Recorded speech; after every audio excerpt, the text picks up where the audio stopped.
The apocalypse has begun. This guy was addicted to survival games. He awakened a dimensional portal ability. Now, in the middle of chaos, everyone is getting infected, but he can travel between worlds. He has a secret base, an infinite supply stockpile, and girls living in his house. But before that, the president will be making a national announcement in a few minutes. The power will be restored shortly. Finally, the address begins. The president has a request to make. He wants everyone to be watching, asking viewers to call over anyone not in front of a television. The viewership climbs, and he thanks the public for their effort. At that very moment, martial law was declared. The military is taking control of everything, and the roads are closed. Visibly distressed, the president said there's a reason for this. The opposition certainly won't like what's happening. After taking the first drag from his cigarette, the president reveals the reason. It's time to face this apocalypse. Everyone must know by now that a virtual games scenario has become reality, and a large asteroid has come to Earth. Efforts from other nations were unable to destroy this meteor. Fatally, it crashed into the Earth, causing catastrophic damage. The people in Japan have already turned into zombies, and spores are being emitted from the meteor. They will reach Korea in the next few hours. There's no way for citizens to avoid the worst. However,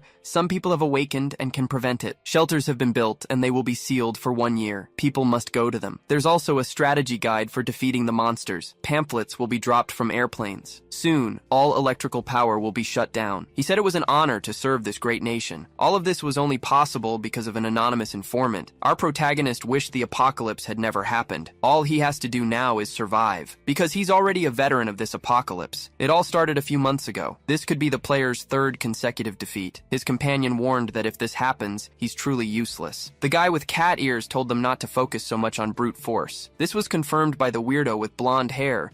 They are nothing without those absurd moves. The other two are ready to start the battle. It's a survival game, and the guy with rabbit ears and his friend started the fight. Despite his weird appearance, the big-eared guy is strong. This is a virtual reality game. It also has fantasy monsters, and its difficulty is truly exceptional. In just a few hours, the game became the current bestseller. The extras time was up, and the guy with cat ears defeated the most dangerous creature in that area. But this game was so difficult that it failed soon after. After a year, there were only 4 players left, in what seemed to be a crappy game, and even they were getting tired of what could be done. It wouldn't be strange if the servers went offline without any explanation. The guy with rabbit ears wished for a little more adventure. His friend suggested playing another game, but he didn't seem very interested. It was then that the blonde guy called his companions over to see something. A newbie just sent a message in the general chat. After so long with nothing new, they were a little excited, so they helped this newbie with all the information they could. But soon he realized the game was too hard. It would be better to give up now. It's a shame this always happens. To make matters worse, the game kept getting updates, but the difficulty remained the same. The guy with cat ears said he was leaving because he was tired of playing. He wished his friends a good night. Worried, the blonde kid asked if he would be back the next day.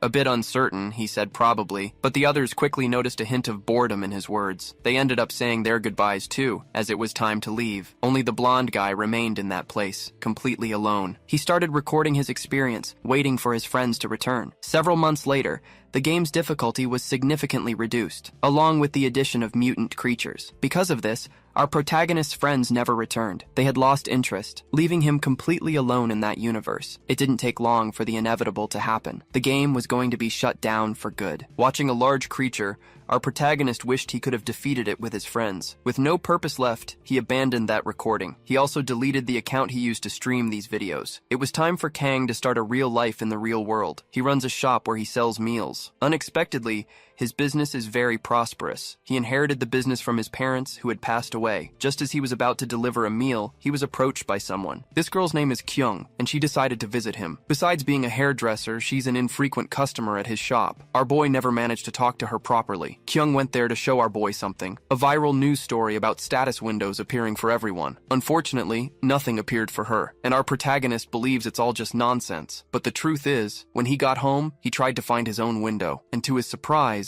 something impossible happened. It actually appeared right before his eyes. Our protagonist remembered the game he used to play. He has a trait, opening a personal portal. It was time to test his new abilities, and indeed, a portal appeared before him, just like the labyrinth from the other game. This left our guy even more incredulous. He needs to check the internet to see if there's more information about this. That's when he learned about the asteroid, which was already being monitored by humanity. Things are getting desperate, and this is a chaotic coincidence. But looking at the portal he had summoned, he understood that all of this was real. It's time to look for more proof, because the apocalypse is going to happen. Kang still needs to overcome his fear of going through the portal. Entering that place without a plan could be very risky. First, he did a test using a spoon. He managed to scoop up some sand with it, which calmed him down. Now, with his gear prepared, it's time to go in. On the other side, he saw a great plain full of plants. The weather is pleasant, and his cell phone has no signal. The first thing he does is mark a tree to know his location. After a few minutes of walking, he realized the forest is very large. He hopes nothing happens,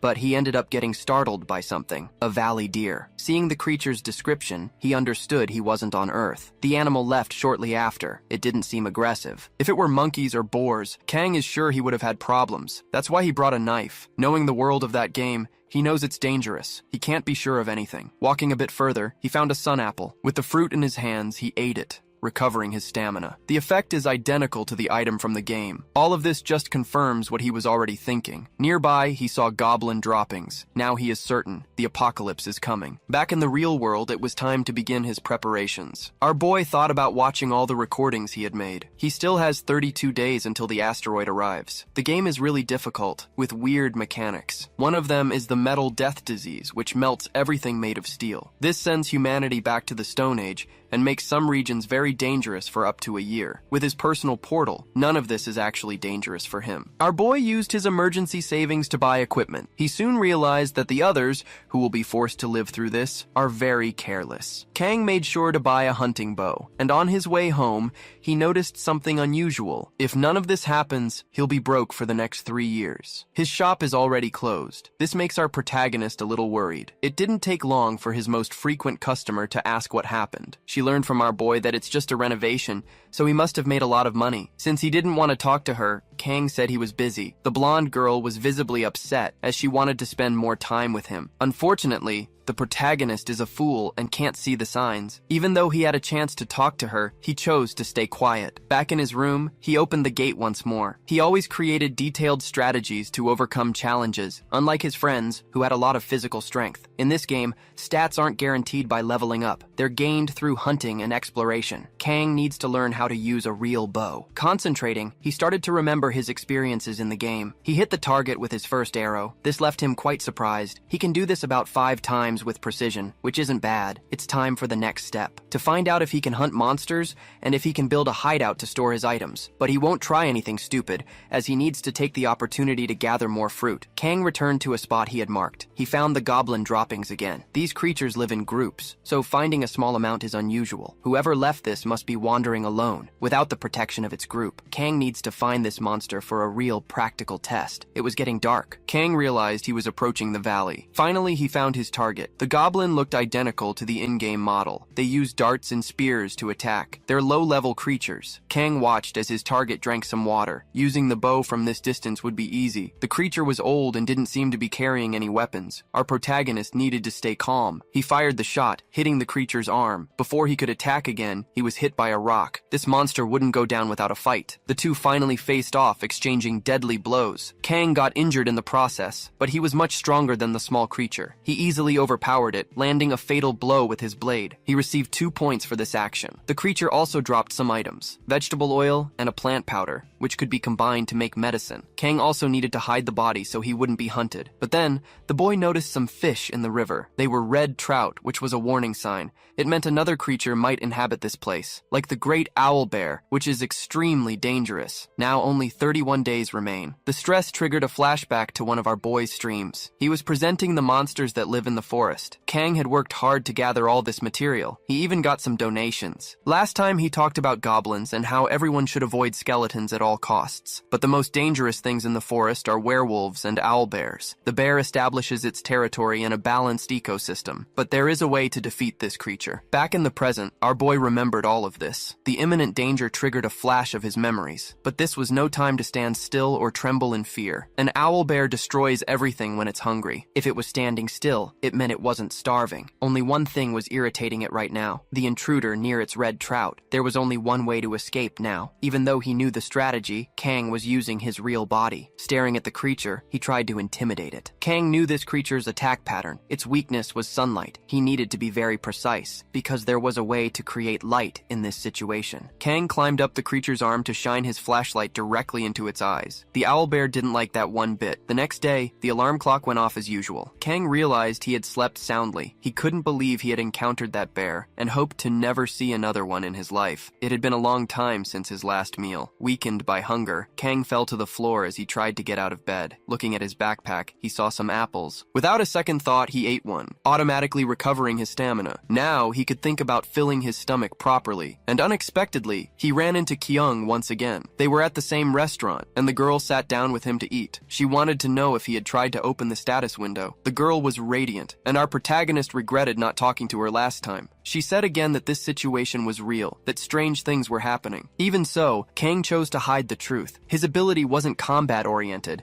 and he was a player focused on his own survival. His safety wasn't guaranteed yet. Revealing his trump card now could be catastrophic in the future. The problem was that the girl kept asking this question. That's when she revealed there was something she hadn't told him. And still, Kang told her she didn't need to rush anything. They still had time, and she could talk when she felt comfortable. Kang returned to his house to receive some packages. He put everything on the terrace, but the most important items were on the second floor. It was time to sort out what would be used in that day's operation. Kang needed to find a place to set up his hideout. Once again, he returned to the forest. The day before, he had found a suspicious spot, and he decided to go back to investigate it further. He needed to find out what monsters were hiding there. Using binoculars, he saw some tracks. They were monster dogs, which weren't very dangerous. He first checked the wind direction. Since these creatures are nocturnal, they should be resting. First, Kang gathered some firewood. He placed what he had gathered at the cave's entrance. Then he poured gasoline on it. This should be enough. However, before he could light his fire, some creatures came out, and they quickly spotted the strange human. Kang grabbed his axe to fight. Without much difficulty, he defeated 2 creatures. They were still groggy from sleep, and Kang leveled up, gaining 4 points. His priority now was to light the fire. Low-level monsters have one thing in common. They are vulnerable to sudden phenomena. As soon as they smelled the smoke, the creatures panicked. This left them very confused. They ran out of the cave in desperation,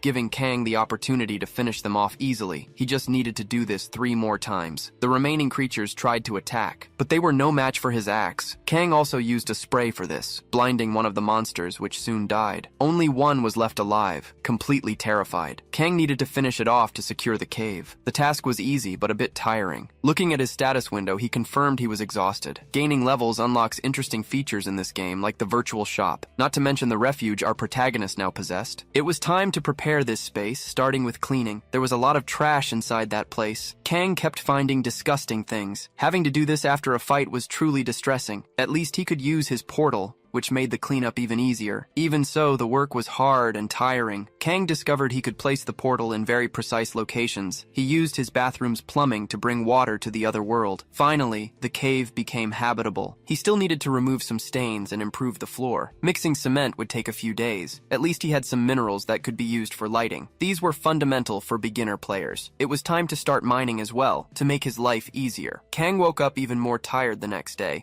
as he hadn't stopped working. His arm was covered in wound marks. At least he still had some apples, and those items that could be turned into an ointment. Just mix the 2 in equal parts and stir well. This ointment could heal minor wounds, which was very useful. Applying it to his skin, Kang confirmed that it really healed, but he could perfect it. To get even stronger, he had to keep doing what he was doing before the catastrophe arrived. It would be good to have a more useful weapon. That's when a brilliant idea crossed his mind. A ship. It was a bit audacious, and not the main focus of the game, but it was time to gather more information. So he needed to check if this was a likely event. On the terrace, our boy was organizing supplies. His work was proceeding normally. Once again, he was interrupted by his neighbor. She wanted to know what he was so busy working on. The two had been seeing each other a lot lately. Kang said he was busy with renovations at his shop, and the girl remembered that he used to get a haircut once every 3 months. It was time to cut it again. Something our protagonist decided to do, as it would make exploring the other world easier. His suggestion to the hairdresser was to shave it all off, because he wanted to symbolize a new beginning in his life. Wanting to alter his request a bit, she promised she would make him look good. She also noticed he looked broader, like he had been working out. She knew this was related to the awakening in the game. People who had played that game at least once in their lives, those were the awakened. Kang wanted to know where she got so much information. Before she could answer, a tattooed guy arrived, an antagonist to our protagonist. He said someone was already monopolizing information, deleting the videos they had about the game. The tattooed guy wanted to find out who this player was and asked the hairdresser for help, but that seemed illegal illegal, and the tattooed guy said they had no choice. Sharing information is for the good of everyone. Kang quickly realized they were talking about him. He continued to pay attention to their conversation. It was true that he deleted the videos,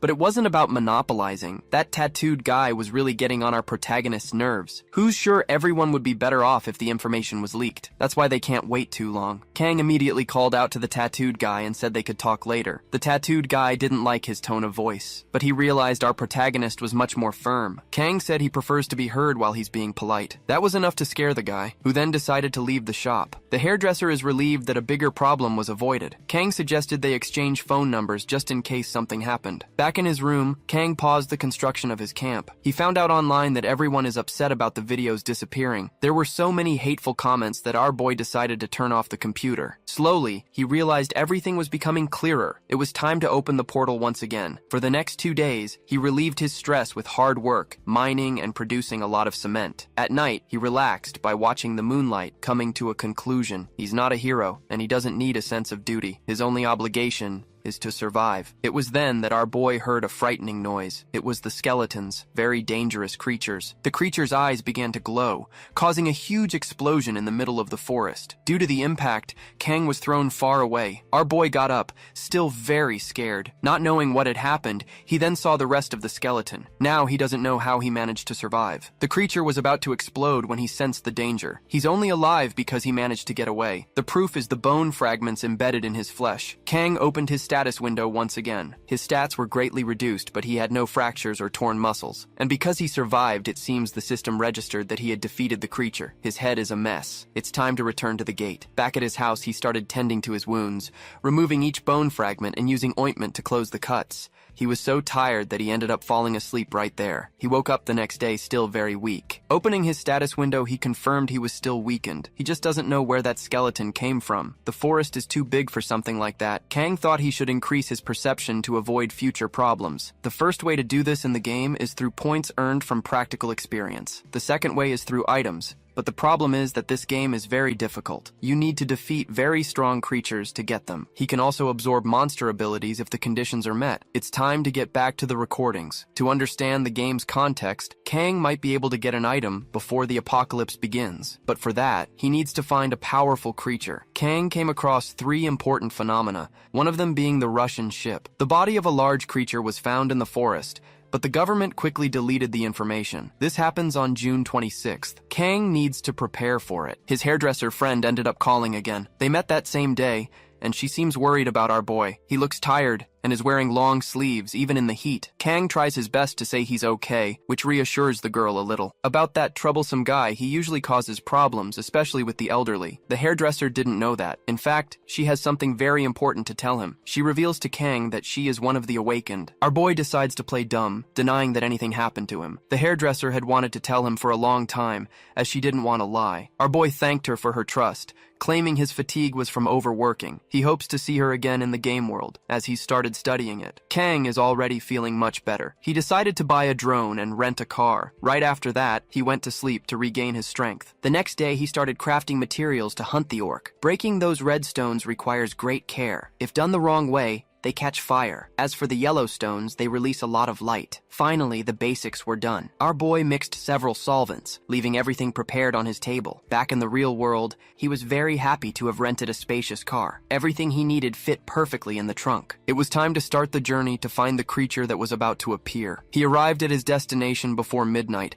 preparing for the battle with videos of what was going to happen. His equipment was also ready. It was time to act. Kang searches for the creature. After a few hours, the rain became even heavier. It's very difficult to see. Even so, he needs to find a monster. Its body will be found near a camping area. Just when he started to think nothing would happen, he heard a terrifying roar. That definitely came from a monster. And the creature just found our boy. It's a red ogre. It will certainly leave an item behind. Kang lit a flare. He needs to stick to the plan. First, he needs to get the creature's attention by throwing the flare in its direction. The monster decided to attack that light source. With the creature stationary, Kang opens his portal, but he did it in a way that would lure the enemy. Before crossing to the other side, our boy is going to leave a present behind, A flashbang. The creature will be disoriented for 20 seconds. It's time to start weakening it. Kang put his knife to work. Completely enraged, the monster tried to annihilate its enemy, but it can't keep up with our boy's speed, who continues to put his knife to work. After hitting some vital spots, the ogre fell to the ground. The creature is now very tired. It's time to teach it how to swallow an incendiary grenade. It seems the monster didn't like it much. Its flavor is spicy. Kang thinks he's won, but he's surprised by a punch. His poor body was thrown far away. The enemy, even on fire, is still dangerous. Kang is about to lose consciousness, but he ended up leveling up, receiving 10 points and gaining the survival skill. Realizing the battle was over, he was relieved. It's time to find the item. Kang received a watch that increases his perception by 2 points. Now he's thinking about what to do with the enemy's body. Releasing this information to the public will be complicated. If what he learned from the hairdresser is true, there must be thousands of awakened people. Among them, people like that mediocre guy, who will take advantage of the chaos to do whatever they want. Abandoning that body will cause it to become a dangerous skeleton. Only then did our protagonist realize something dangerous. There's no guarantee that the awakened won't turn into zombies from the spores. This left him very confused about what to do. It was time to open the portal. Thinking of others, he decides to hide the body. Kang needs to dig a large grave. If he weren't injured, this would be much easier. The survival instinct was activated due to exhaustion, filling the boy's body with energy. This skill is very useful. The job was completed quickly. Kang returned to the real world, ready to use this skill before it runs out. The next morning, our boy woke up tired. He should have already built a defensive line around his house. Checking the news, he noticed there was no mention of the creature. It's time to check the packages that have arrived for him. Finally, the weapons were delivered. For now, he can only use the wooden staff, as carrying the rest could be a crime. Some weapons couldn't be delivered due to legal restrictions. Someone started knocking on the door. Kang assumes it's more deliveries, but so far the delivery person hasn't said anything. This made our boy go to the door, only to find his neighbor, the hairdresser,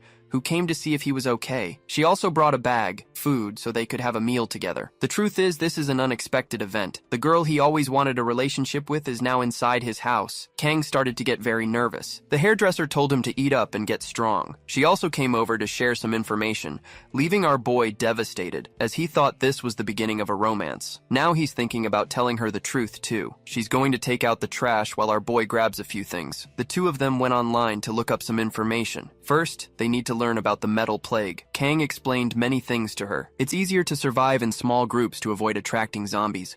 Also, perception is crucial for the survival of newcomers. The hairdresser is writing all of this down. She said that the famous player who deleted the videos is being heavily criticized, but she doesn't understand why he hid the information. Our boy doesn't know either, and wants to know if she has any theories. She said there must be some circumstance to justify something like this. She also confirmed she won't be joining that jerks group, because she met with his group members. She found out some absurd things. They're not good people. Listening to the recording, our protagonist got very upset. He said that chaos will reveal the true nature of many people. That's why the hairdresser wants to team up with our protagonist, a proposal that left him speechless. He wants to reach level 10 soon to use the game's shop. Unfortunately, the player's level dictates the level of creatures that will appear, which could be very dangerous for the hairdresser. Our boy thanked her for the offer, but said he could turn into a zombie. That's when the hairdresser showed him something interesting. She teleported. This is her ability, which could be very useful for defense. Kang got worried and said she shouldn't show something like that so casually, but she did it to gain his trust. And even if they don't become a team, she'd like to survive and cooperate with our boy. Back in the game world, Kang prepares to build a fence. He started with the support posts, running wire through them. He also set up some heat sensors, doing a very thorough job. His line of defense was just completed, and inside the cave are all the items he needs. Thinking about what still needed to be done, our boy sneezed, realizing that the wind easily gets into that place. Soon he'll have to sleep there, so it would be good to have some warmth. Making a door for that place would be a great idea. His to-do list just keeps growing. Once again, Kang bought various materials. On the way, he analyzed places he could explore after the metal plague. Someone found him during this time. It was Hyung, the gym owner. It had been a while since they last met. The man noticed that our protagonist had gotten a bit stronger. His muscle memory is truly exceptional. Getting to the topic at hand, the mountain of muscle realized the world is going to end. He found out about the status window and the zombies. At first, he didn't couldn't believe it, but he started to get worried, especially since a friend of his showed him he could fly. Kang acted surprised, revealing that he isn't an awakened, just like the mountain of muscle. And this person who showed him his powers is going to the radio station to say a few things. It's only a matter of time until everyone knows what's happening. And something very worrying happened that day. Someone started shooting in a public place. Our protagonist didn't know about this, because he's been working a lot lately. To make matters worse, news about the incident was deleted. Kang realized the media is being controlled. Everything is getting quite worrying. The area where it happened was completely blocked off by the police and military. The government must be hiding something. Kang simply left the conversation, saying he had an urgent matter to attend to. When he got home, our boy needed to organize his thoughts. All of this happened after the ogre event. Kang is watching the content he recorded once more. Few people should know about that. Even the creature's body was disposed of in another dimension. And now, this catastrophe has happened. It's possible someone is feeding the government privileged information. And this person could be like our protagonist, someone without an offensive trait. He doesn't know who is doing this, but there must be someone helping the government. With all this inside information, until the apocalypse happens. Being an experienced player, Kang started to narrow down the possibilities. He knows it could be one of his friends, or even the game's creator, but that person is out of the question. Since the game became reality, it must be a superior evil existence. Besides, if the creator were helping the government, our boy wouldn't have defeated that monster. His former allies are the main suspects, and if the boy's theory is correct, he doesn't need to share any information. But all of this is very uncertain. Since he's already acting differently in the real world, his friends might have changed too. The truth is, he misses them all, and decided to trust them. Sharing information won't prevent a catastrophe. After a few days, the cave received a steel entrance. Its interior is already filled with supplies. This shelter is now practically set up, but our boy still thinks about improving it with more cabinets. The problem is, he has little space. Its lining is waterproof, which is very good. Now he has something more important to do. Using the drone, he began to explore the forest, which is truly massive. This way, he doesn't risk being ambushed and can also make a map. Buying that was a really wise decision. Starting from the shelter, our boy began a complete exploration, discovering a chain of snowy mountains surrounding the forest. To the south, there seems to be a large ocean, which doesn't have many monsters but is abundant with creatures that can be hunted. It's time to learn even more about this ecosystem to avoid owl bears. Kang found the place where he had buried the goblin. The grave has been disturbed. A bear might have eaten the body. Since there are many tracks there, it's too early to reach any conclusions. Those look like goblin tracks. The distance from this place to the shelter is 1.5 kilometers, a sign that his location isn't as safe as he thought. It's time to bring the drone home. Even on the way back, he managed to observe the vegetation, expanding his map. Our boy now has a better idea of where he is. It's time for him to get to know the area personally. It's the only way to get detailed information. Kang heads to the nearest swamp, hoping to find something interesting. That's when the heat sensors alerted him to something. Due to his heightened perception, every sound seems much louder, until he finally found what he was looking for. Goblins in the middle of the forest. The creatures are arguing over a rabbit they had hunted. It's the perfect opportunity to get all of them. The first arrow was fired. It found the head of the creature's leader, whose body fell lifelessly to the ground. This automatically caused a panic among them. Even so, the arrows kept flying. The creatures are heading toward the shots, reaching our boy's location, only to be met by his axe. Kang is a brutal combatant. 4 creatures are already lifeless. Now he needs to defeat the dart shooters, who can't penetrate his helmet or his armor. Desperate, the monsters try to change their attack strategy, surrounding our boy completely. They try to attack him at the same time, giving Kang an opportunity to use a flashbang, which left the creatures disoriented, making it easier to finish the job. Kang is now level 4 and received 16 points. Our boy is now surprised by his own combat ability. Thanks to his survival instinct, working has become much more fun, because our boy's every action is much more efficient. With that, his body also suffers less damage from the effort. Now all the bodies have been properly buried. It's time to check the items he received. Among them is a fruit that helps with recovery, as well as vegetable oil. If these items are abundant here, there must be a place to gather them. Kang goes to see what the creature's leader was holding, finding a small blue frog in his bag. Our boy has no idea what it can do, but he noticed that it stinks and releases a weird green liquid. This is certainly the paralysis poison that goblins use. Kang can't miss this opportunity.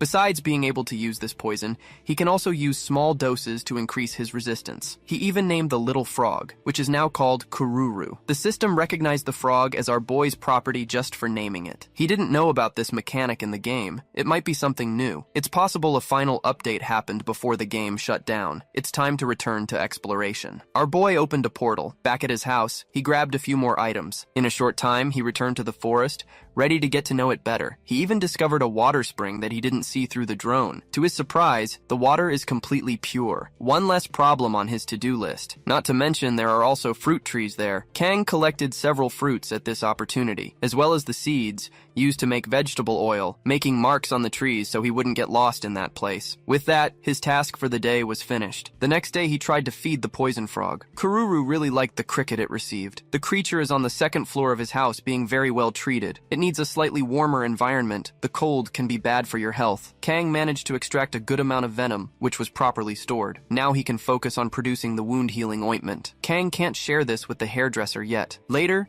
he met up with the Mountain of Muscle, who loves to drink protein shakes. It was a bit late, and the Mountain of Muscle didn't expect to see our protagonist at his gym. Our boy said he had some gifts to give. Intrigued, the Mountain of Muscle wanted to know what that ointment was. Kang explained it was good for wounds, but the Mountain of Muscle was worried, thinking it was just another marketing scheme. Even so, he thanked him for the gift and for the information about the game. Our boy was the one who wanted to give thanks. If he hadn't spoken with the Mountain of Muscle, he wouldn't have found out about the gunshots. He also noticed that the gym was very empty. The owner said everyone was making plans because of the broadcast the Awakened One made on the radio. He shared some interesting things, and the Mountain of Muscle is going to set up his base in that location. Approximately 20 people will be with him. Kang was very worried, as a group of more than 6 people is already dangerous. However, the Mountain of Muscle said that some people can't be abandoned.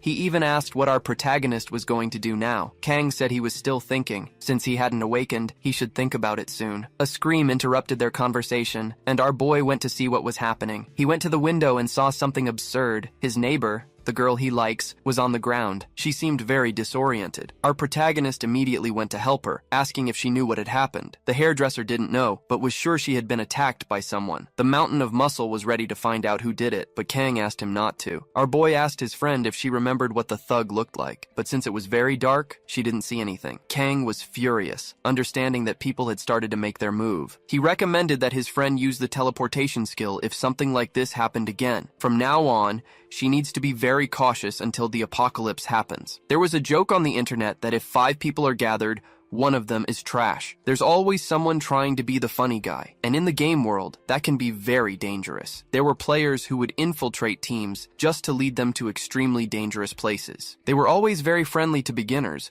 but they wanted to finish them off and steal their items. They also created conflicts between teams just for fun. The game, which was already unpopular, became completely deserted. Our protagonist and his friends used to discipline this type of player. And right now at the beginning, people like that can multiply. The awakened community is coming together. Besides sharing information, they are setting up strategies. Kang saw that some people are selling recordings of his videos and ended up finding a despicable player. He was selling videos from when he was helped by our boy. He must be trying to lure in innocent people. Our boy is surprised by this strategy. It's time to hunt them down once more. It's time to get back to training. Kang hadn't stopped learning for a single moment, but everything he had faced so far were monsters, and his strategies were almost always improvised in the heat of the moment. Kang decided to choose a main weapon that could be used in any situation. It needs to be good for combat against both people and monsters. Considering it can't be made of metal, there were quite a few possibilities. Our boy decided to test the slingshot, but its attack power is too low. All that was left was the wooden staff. The easiest way to finish off zombies is by hitting their skulls. Impact weapons are very efficient for that. Unfortunately, it might not be the best weapon for fighting against people. That's why our boy needs to improve even more. If he encounters someone with psychic powers,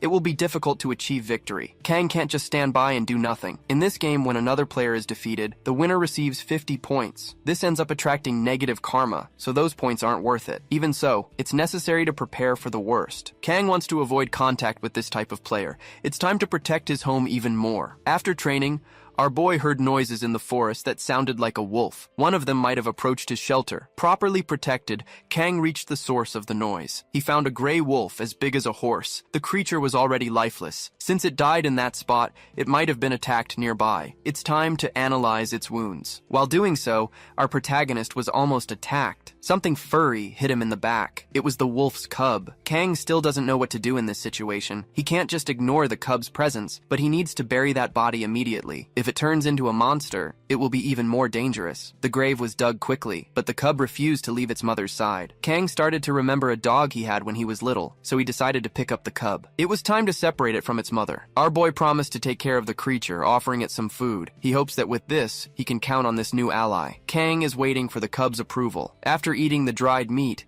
it became quite enthusiastic. Its name is now Dingo, the new member of this small team, recognized by the system. In the real world, our boy is getting to know his dog better, realizing he is very intelligent. It was easy to teach him the most basic tricks. The creature can obey without any trouble. It just doesn't like to stay quiet. It's time for the final test. Kang took a treat from his pocket and threw it into the air for the cub to catch. Using its parkour skills, the dog caught the bone, making its owner very happy. Besides being able to track, the creature is also very agile, which makes our protagonist even happier. Soon, he received a message from the Mountain of Muscle, telling him to search for levitation on the internet. Our boy saw an awakened person becoming news, which was already the most read story in several places. Some people don't believe it because they don't know what's happening. Other awakened people are calling the guy an idiot. The situation is funny. They criticize those who don't share information, and they also criticize those who do. Now it remains to be seen what the government will do, as things are starting to happen. But our protagonist wants to avoid trouble. He has other priorities now. Another monster problem is going to occur,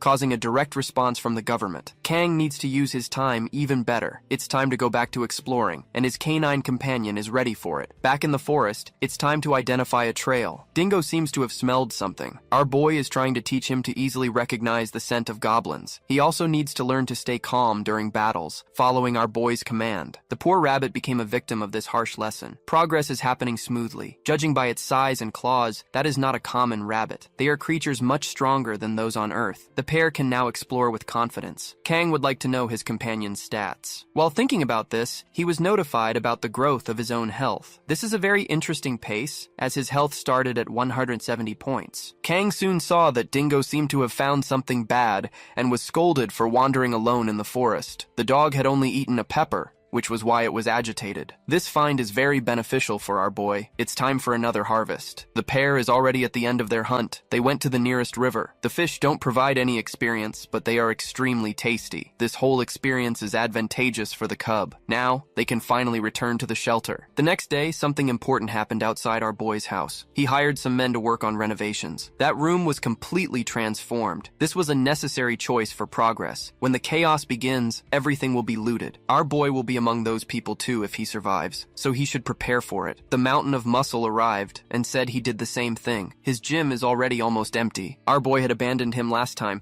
so he went there to see if he was still alive. He was surprised to see the small cub. Bending down, he said the creature was adorable, but that's not all he had to say. He is also very worried. He found out who was responsible for attacking the hairdresser. The tattooed guys group is involved, and their base is in the mountains. Our boy was already expecting this. His muscular friend knows the guy who appeared on television levitating. That's how he found out everything. He was approached by the group of jerks, but he chose to refuse their offer. And even after what happened, the girls with them don't want to leave. Things are much more complicated than they seem. Kang figures they were made an interesting offer. The muscular guys group was reduced to just 4 people, because only 2 of them are awakened. Kang saw how ungrateful and selfish some people could be. The muscular guy is also worried about his little daughter. This made our protagonist wonder if he was doing the right thing. He soon discovered that the Mountain of Muscle was willing to do anything to save his daughter. He doesn't want to hurt anyone, but he will if necessary. To him, our protagonist isn't like that. He's a good person. The two were interrupted by an alarm. Kang's expression darkened, and he asked his friend to watch the dog for a moment. That alarm was triggered by a device. The tattooed guy's friends are doing something hateful. They keep insisting that the hairdresser join them, even though she's already said she doesn't want to. Kim, the leader, and the chain smoker, his subordinate, are losing their patience. Since they have powers, they're feeling very confident. Our protagonist has already arrived at the location. He's ready to attack them immediately. He manages to fire a rock with his slingshot. This quickly got the attention of the other jerks. But maybe this won't change what happened. Kang is eager to crush them all. He hits the first jerk in the head, then turns his attention to the chain smoker, who tried to use his ability to attack. It was no use. Our protagonist is much stronger than them, but doing all this left him out of breath. The hairdresser told him to keep being careful, because the leader of the jerks is still alive, and he nearly destroyed destroyed our protagonist's helmet with one blow. Kang wasn't expecting to take that kind of damage. It must mean this guy's trait is an offensive type. It's time for all of them to focus on the battle. The tattooed jerk is happy about this. He wants to teach our boy a lesson. Kang knows the situation is dangerous. He's not sure if he should use his portal. Before he could be hit, he was saved by Dingo, a furious puppy. No one knows where this dog came from. The mountain of muscle is also there, ready to call the police. This made the jerks feel cornered. They decided to leave on their own. Our protagonist's friends can now breathe a sigh of relief. The hairdresser is very worried about him, asking if our boy got hurt because his helmet was cracked by that blow. This made our boy remember his old companions, but back in the present, he said he was fine. Knowing that the Mountain of Muscles group was smaller, he asked him to turn to the hairdresser. Our protagonist has things to do now. Saying goodbye, he went on his way without any explanation. It was time to start phase 2, ahead of schedule. Seeing those two together awakened a desire in our boy to take care of them. Unfortunately, he's not strong enough yet and needs to gain levels to get the strength needed to crush his enemies. If his plans work out, he'll be 3 levels above everyone else. This will make the monsters in that region very powerful. Our boy worked so hard, he didn't notice time passing. A wood-burning stove is now inside his hideout, making the nights there warmer. The little puppy really liked it too. The improvements he wanted to make to the place are all finished. It's time to spend the first night there. On television, news about the asteroid is being shared. It's getting closer and closer to Earth, and they don't know if it will hit. The lead researcher is worried, announcing that the asteroid has split in 2. He also announced that it won't hit the Earth. The truth is that the smaller piece fell into the ocean, near a ship. That's how the first zombies arrived in Korea. Kang keeps watching the news. The president has been in isolation since the shooting incident. He hasn't left the official residence. The opposition is demanding to know the truth about what happened. They are linking this event to the presence of the awakened. Kang started to think about what was being discussed on the internet. He wanted to rob a bank, but things are getting more complicated. On the forums, people are worried about the arrival of the zombies, which will happen soon. Kang saw someone looking for players, and he immediately recognized the name My Dream, a player who was very friendly to newcomers. He used to play with our boy sometimes. My Dream is looking for game veterans and has built a shelter for protection. Since none of his old friends have shown up, our boy won't be the first to do so. A little more enthusiastic, our boy wants to get back to building. Kang has already managed to spend 2 nights in his shelter. The place is very cozy and very safe too. The real challenge comes the next day. Using electricity from the solar panels isn't as simple as he thought. It requires a great deal of technical knowledge on the subject. It's time to run a test. The line is working perfectly. Surviving in that place is going to be even easier than he imagined. Kang went to the safe he has stored there. Inside is a rare mineral which is quite useless now, but it could be valuable in the future. It's time to see if the supplies are properly stored. That's when our boy heard his puppy barking. He's outside, very agitated. Kang went to him to see what had happened and was startled by what was there. A pack of giant wolves which are very dangerous. They're supposed to live on the mountain, not in the middle of the forest. Judging by the puppy's hatred,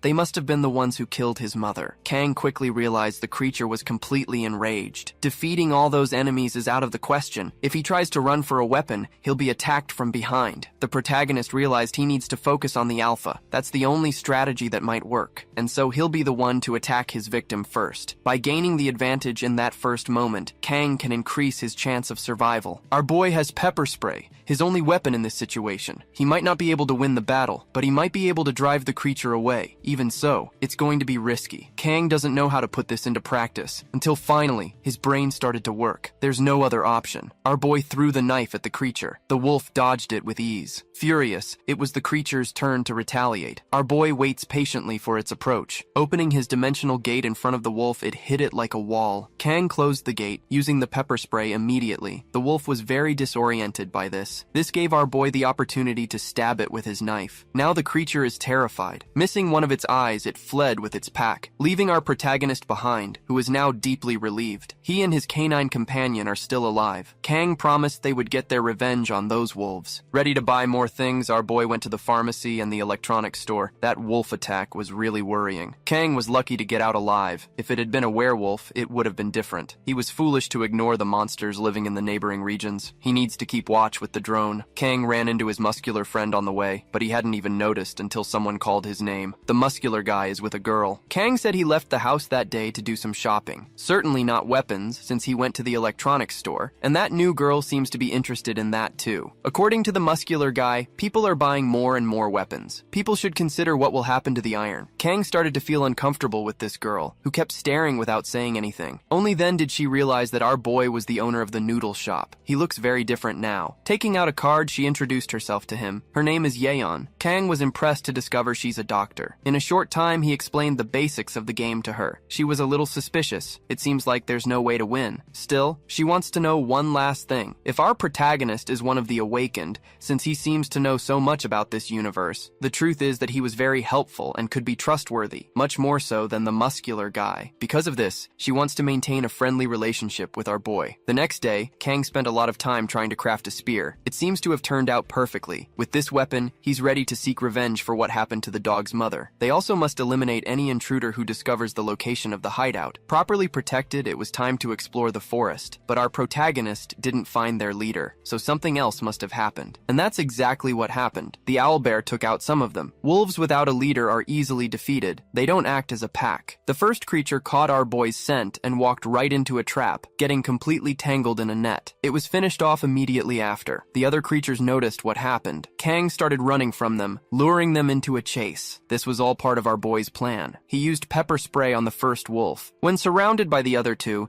he used his spear to defend himself. The last one nearly attacked him from behind but was stopped by the puppy. Kang managed to eliminate his enemies with ease. Thanks to this, he gained more points and reached level 5. This also enhanced the effects of his gate, which is invisible to others and can now serve as a window. In practice, our boy can observe the other side. The invisibility is also amazing. This opens up new possibilities for our protagonist. He's eager to see what other traits he can develop. Leveling up is crucial for this, so he can't fall behind. For now, there's a lot to be done, like burying all those bodies. A few more days passed after that event, and our boy continued to explore the forest. He now knows there are no monsters within a 1-kilometer radius. They've all been hunted, but a little farther away, there are several goblins. It was time to start changing the place. Around the hideout, our boy cut down some trees. He made a 30-meter security circle with barbed wire traps and even dug a moat.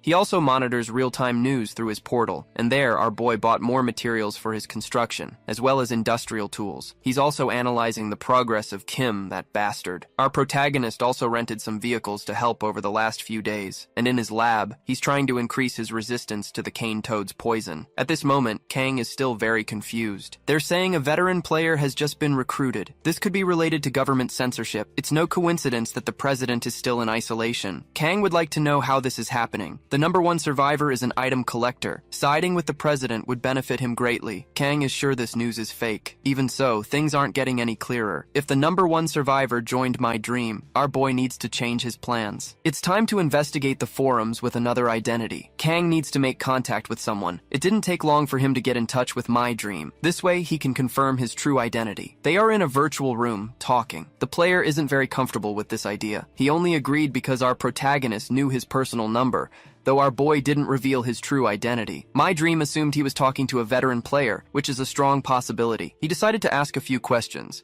If our protagonist answers them all correctly, he'll talk to him. The first one is the maximum vertical jump height of a werewolf, which is 3 meters. He also asked about the owlbear's weakness. The answer is bright light. Lastly, he asked how zombies evolve. Our boy said they absorb nutrients and evolve into ghouls. He was very impressed with all these answers, and now he's sure he's talking to one of the veterans. Kang told him to call the number 1 survivor, and if it's true, he'll join them too. My dream said he can't do that right now. He also has a feeling that something is about to happen. To our protagonist, this player is just a nutcase. As he started to leave the room, Kang realized he might be getting tracked, and sure enough, some people had just arrived at the location. Guards were placed at the exit so no one could escape. Our protagonist is already considering the possibilities. Those men aren't there to play, they're there to find someone. The guy used a power on the receptionist, forcing her to cooperate as well. It's a psychic power. If our protagonist gets caught, he'll become a puppet. His only option is to open a gate to escape. Kang went straight to one of the restrooms. The mysterious guy continued using his power, asking the bystanders if he's a stranger. They are forced to tell the truth. There's only one place left to investigate. He went to the restroom, ready to find our boy, opening each of the stalls. He even threw water into the air to reveal anyone's hidden presence. He's sure our protagonist is around here. Kang is inside the portal, watching everything happening outside. The mysterious man realized he's not looking for a stealth-type person. It's someone who's mobile, so he sent his men to search the building. They need him alive. My dream used to be a kind person in the game. It's strange to see him turning people into slaves. In any case, our protagonist is grateful for what happened. His mind is much clearer after everything he observed. From now on, he'll judge by his own standards. Using the cane toad's poison, it's time to fight fire with fire. Taking the opportunity to use the restroom, my dream is wondering who that mysterious person could be. Maybe he just wasted his time in that place. As he was washing his hands, he saw our boy reveal his presence. Kang lunged forward with the cane toad's poison, making a superficial wound on the player. In a short time, his body was affected. Kang slammed the poor guy's head against the wall, asking if he enjoyed being poisoned. Our protagonist was much more menacing, channeling a Rio de Janeiro loan shark, and he's already pulled out a knife, cutting the scumbag's gun holster. Finishing this player now before the apocalypse won't cause any negative effects. Our boy wants to know why he's using the #1 survivor's name to recruit good people. That's not the behavior of someone with good intentions. Kang already managed to grab the man's documents. About to hit his head, he warned that next time, he wouldn't be so patient. In the other world, Kang began to analyze all the material. He now knows the scumbag's real name and age. He seems to be a very rich person, addicted to paid friendships. It seems he gets better traits as he plays. He must have been testing his mind control ability. Time spent playing doesn't mean he'll get stronger, especially considering the game's ultimate goal, to keep surviving. As long as the veterans don't reveal themselves,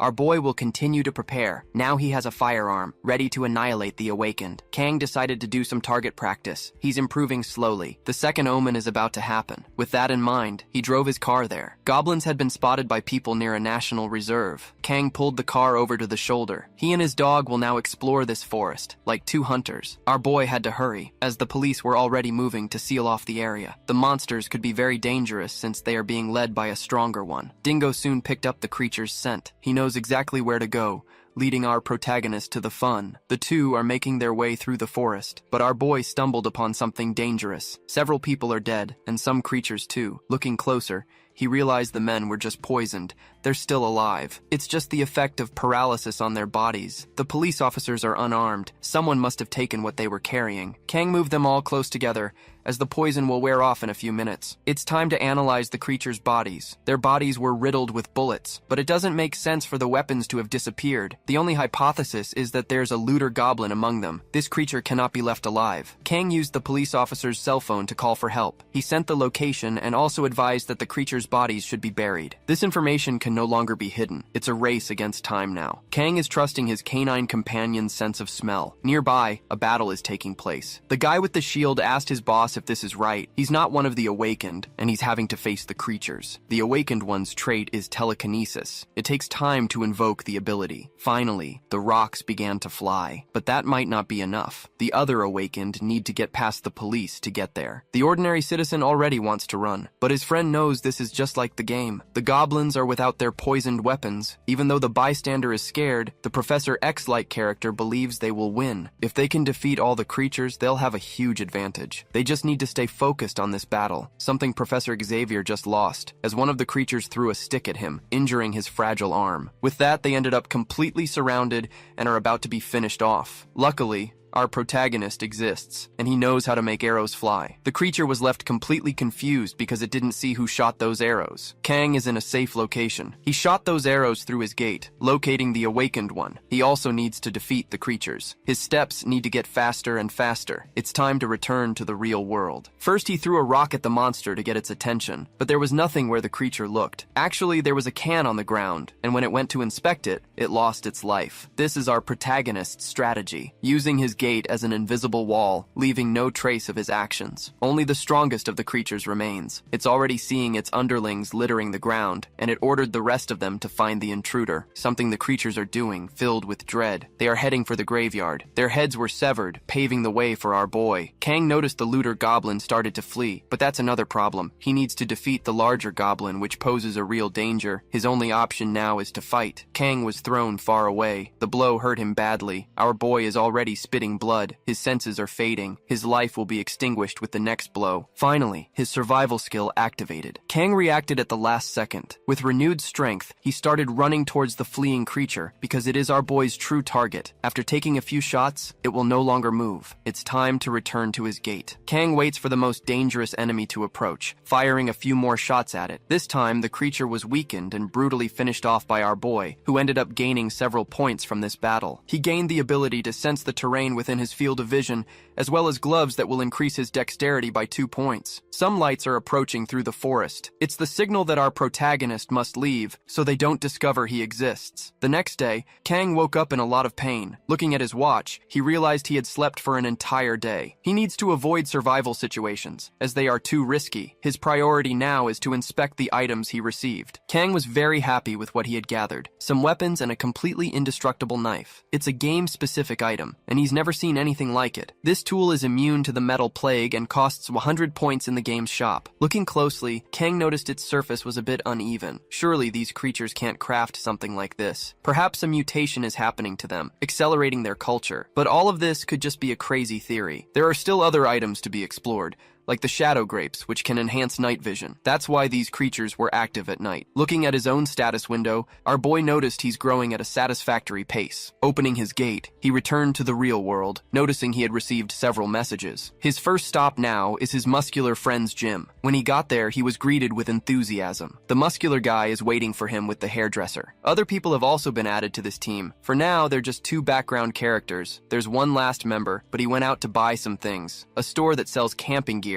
It opened recently. The incident from the previous day is already on the news. Everyone knows about it. The doctor who autopsied the creature told everyone to prepare for the end. Meanwhile, the president is in a national security meeting. They want to find the creator of that bizarre game and also want to hear from the awakened. As for the protagonist's friends, they want to know what he'll do now since he's already known for having a lot of information about the game. That new guy said the creatures grant points, but he argued the awakened shouldn't focus on leveling, but on hoarding supplies. Our boy realized this guy was talking complete nonsense. Kang tried to correct him humbly, and the background character was a bit rude, asking if our boy had ever played that survival game, claiming that all the information online is bad. The other girl was also thinking about it. She doesn't know who will turn into a zombie from the spores. Not knowing what to say, the background character claimed that those in contact with the awakened would be safe. He said he played this game a lot and made contact with the system, so everyone is safe in his company. The poor background character believed all this nonsense. Seeing through the lie, the hairdresser wants to know if this guy ever even passed the tutorial, all while he promises to protect everyone. Kang knows there's no evidence whatsoever about the immunity of the awakened,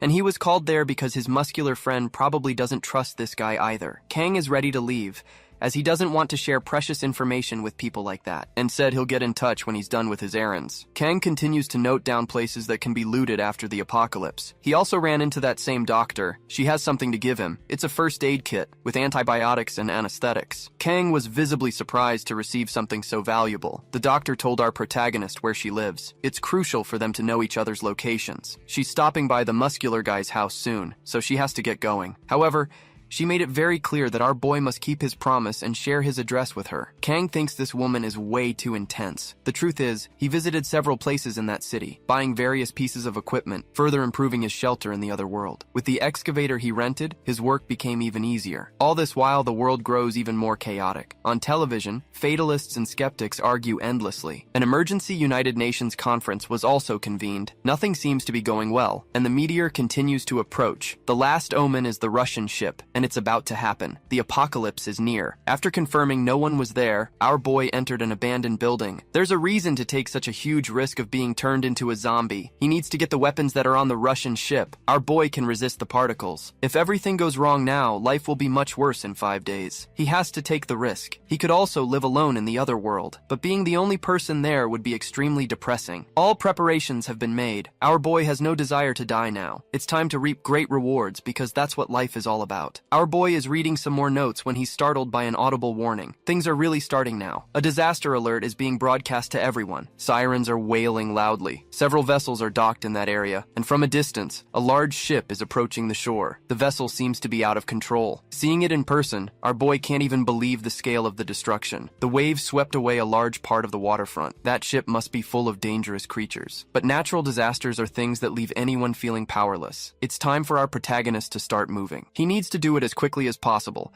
before the people associated with the government arrive. Using his makeshift boat, he approaches the large Russian vessel. For now, everything is going according to his plan. On the ship's deck, the first zombies have been sighted. The creatures have also noticed our boy's arrival, who is properly equipped for a major battle. The zombies in this game consider any life form their prey. The more they feed, the stronger they become. For now, our boy can defeat them without much difficulty, cracking skulls with just a few blows. This was much easier than he was expecting. Even with metal weapons, it should have been a bit more work. Kang won't let this make him careless. He's a veteran player. He can't afford to make mistakes. Entering the vessel, he saw several other zombies. Finishing off the ones in the hallway will be easier. Kang's objective is to get a pistol, and he already knows its location. But as he moved through, he was surprised by gunfire. There must be someone else alive, someone who hasn't awakened yet. It's time to save this background character. Unfortunately, Kang arrived too late. At least our boy managed to get a pistol. Now he can get back on his way. Things like this are going to happen much more often. Eventually, he'll have to take a living person's life. Just as he was about to leave, our boy saw another boat approaching. It must belong to an awakened one too. This person was hiding their identity,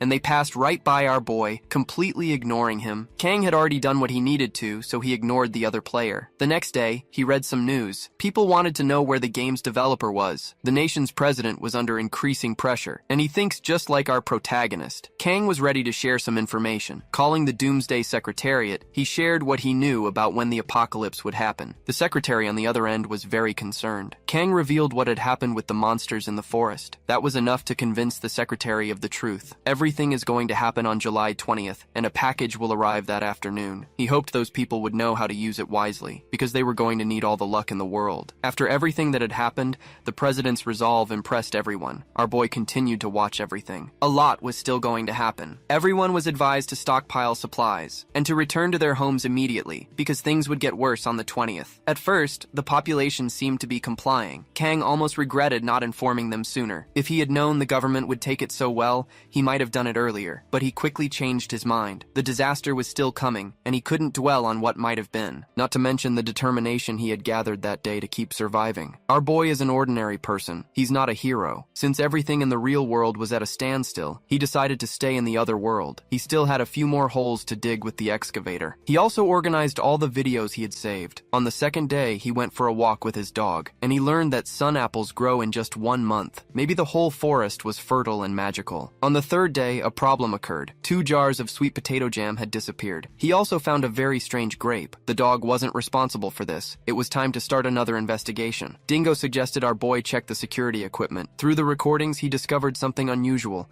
Small beetles had infiltrated the place, and they were the ones who stole the sweet potato jam. Even though they were insects, they seemed to be self-aware. Another problem for our protagonist. He decided to close the dog's exit to prevent situations like this from happening again. It was also time to bring in some visitors. They were our boy's friends, who had gathered there to listen to him. Among them was a new person. According to the muscular guy, the last member of the team, the newcomer introduced himself politely. Despite being an awakened, he knew nothing about the game. He's an electrical engineer and was confident he could help. Kang really liked this new addition. It was time to get to the main topic. They needed to exchange important information. They would start with the big muscular guy. He said he had called his ex-wife, and the signal suddenly dropped. Worried about his daughter, he decided to drive to her. On the way back, he found some barricades blocking the road. Citizens were being evacuated, especially those living near the thermonuclear power plant. It was the doctor's turn. She didn't have much information, but she knew a shelter had been built in the city park. It seemed unlikely, but she saw it with her own eyes. Next was the hairdresser, who had heard a rumor. Army officers who disagreed with the president were imprisoned. For our protagonist, the sum of this information wasn't so bad. The apocalypse was really coming, even though he already knew it. There was another reason he had asked for everyone's input. To make them understand,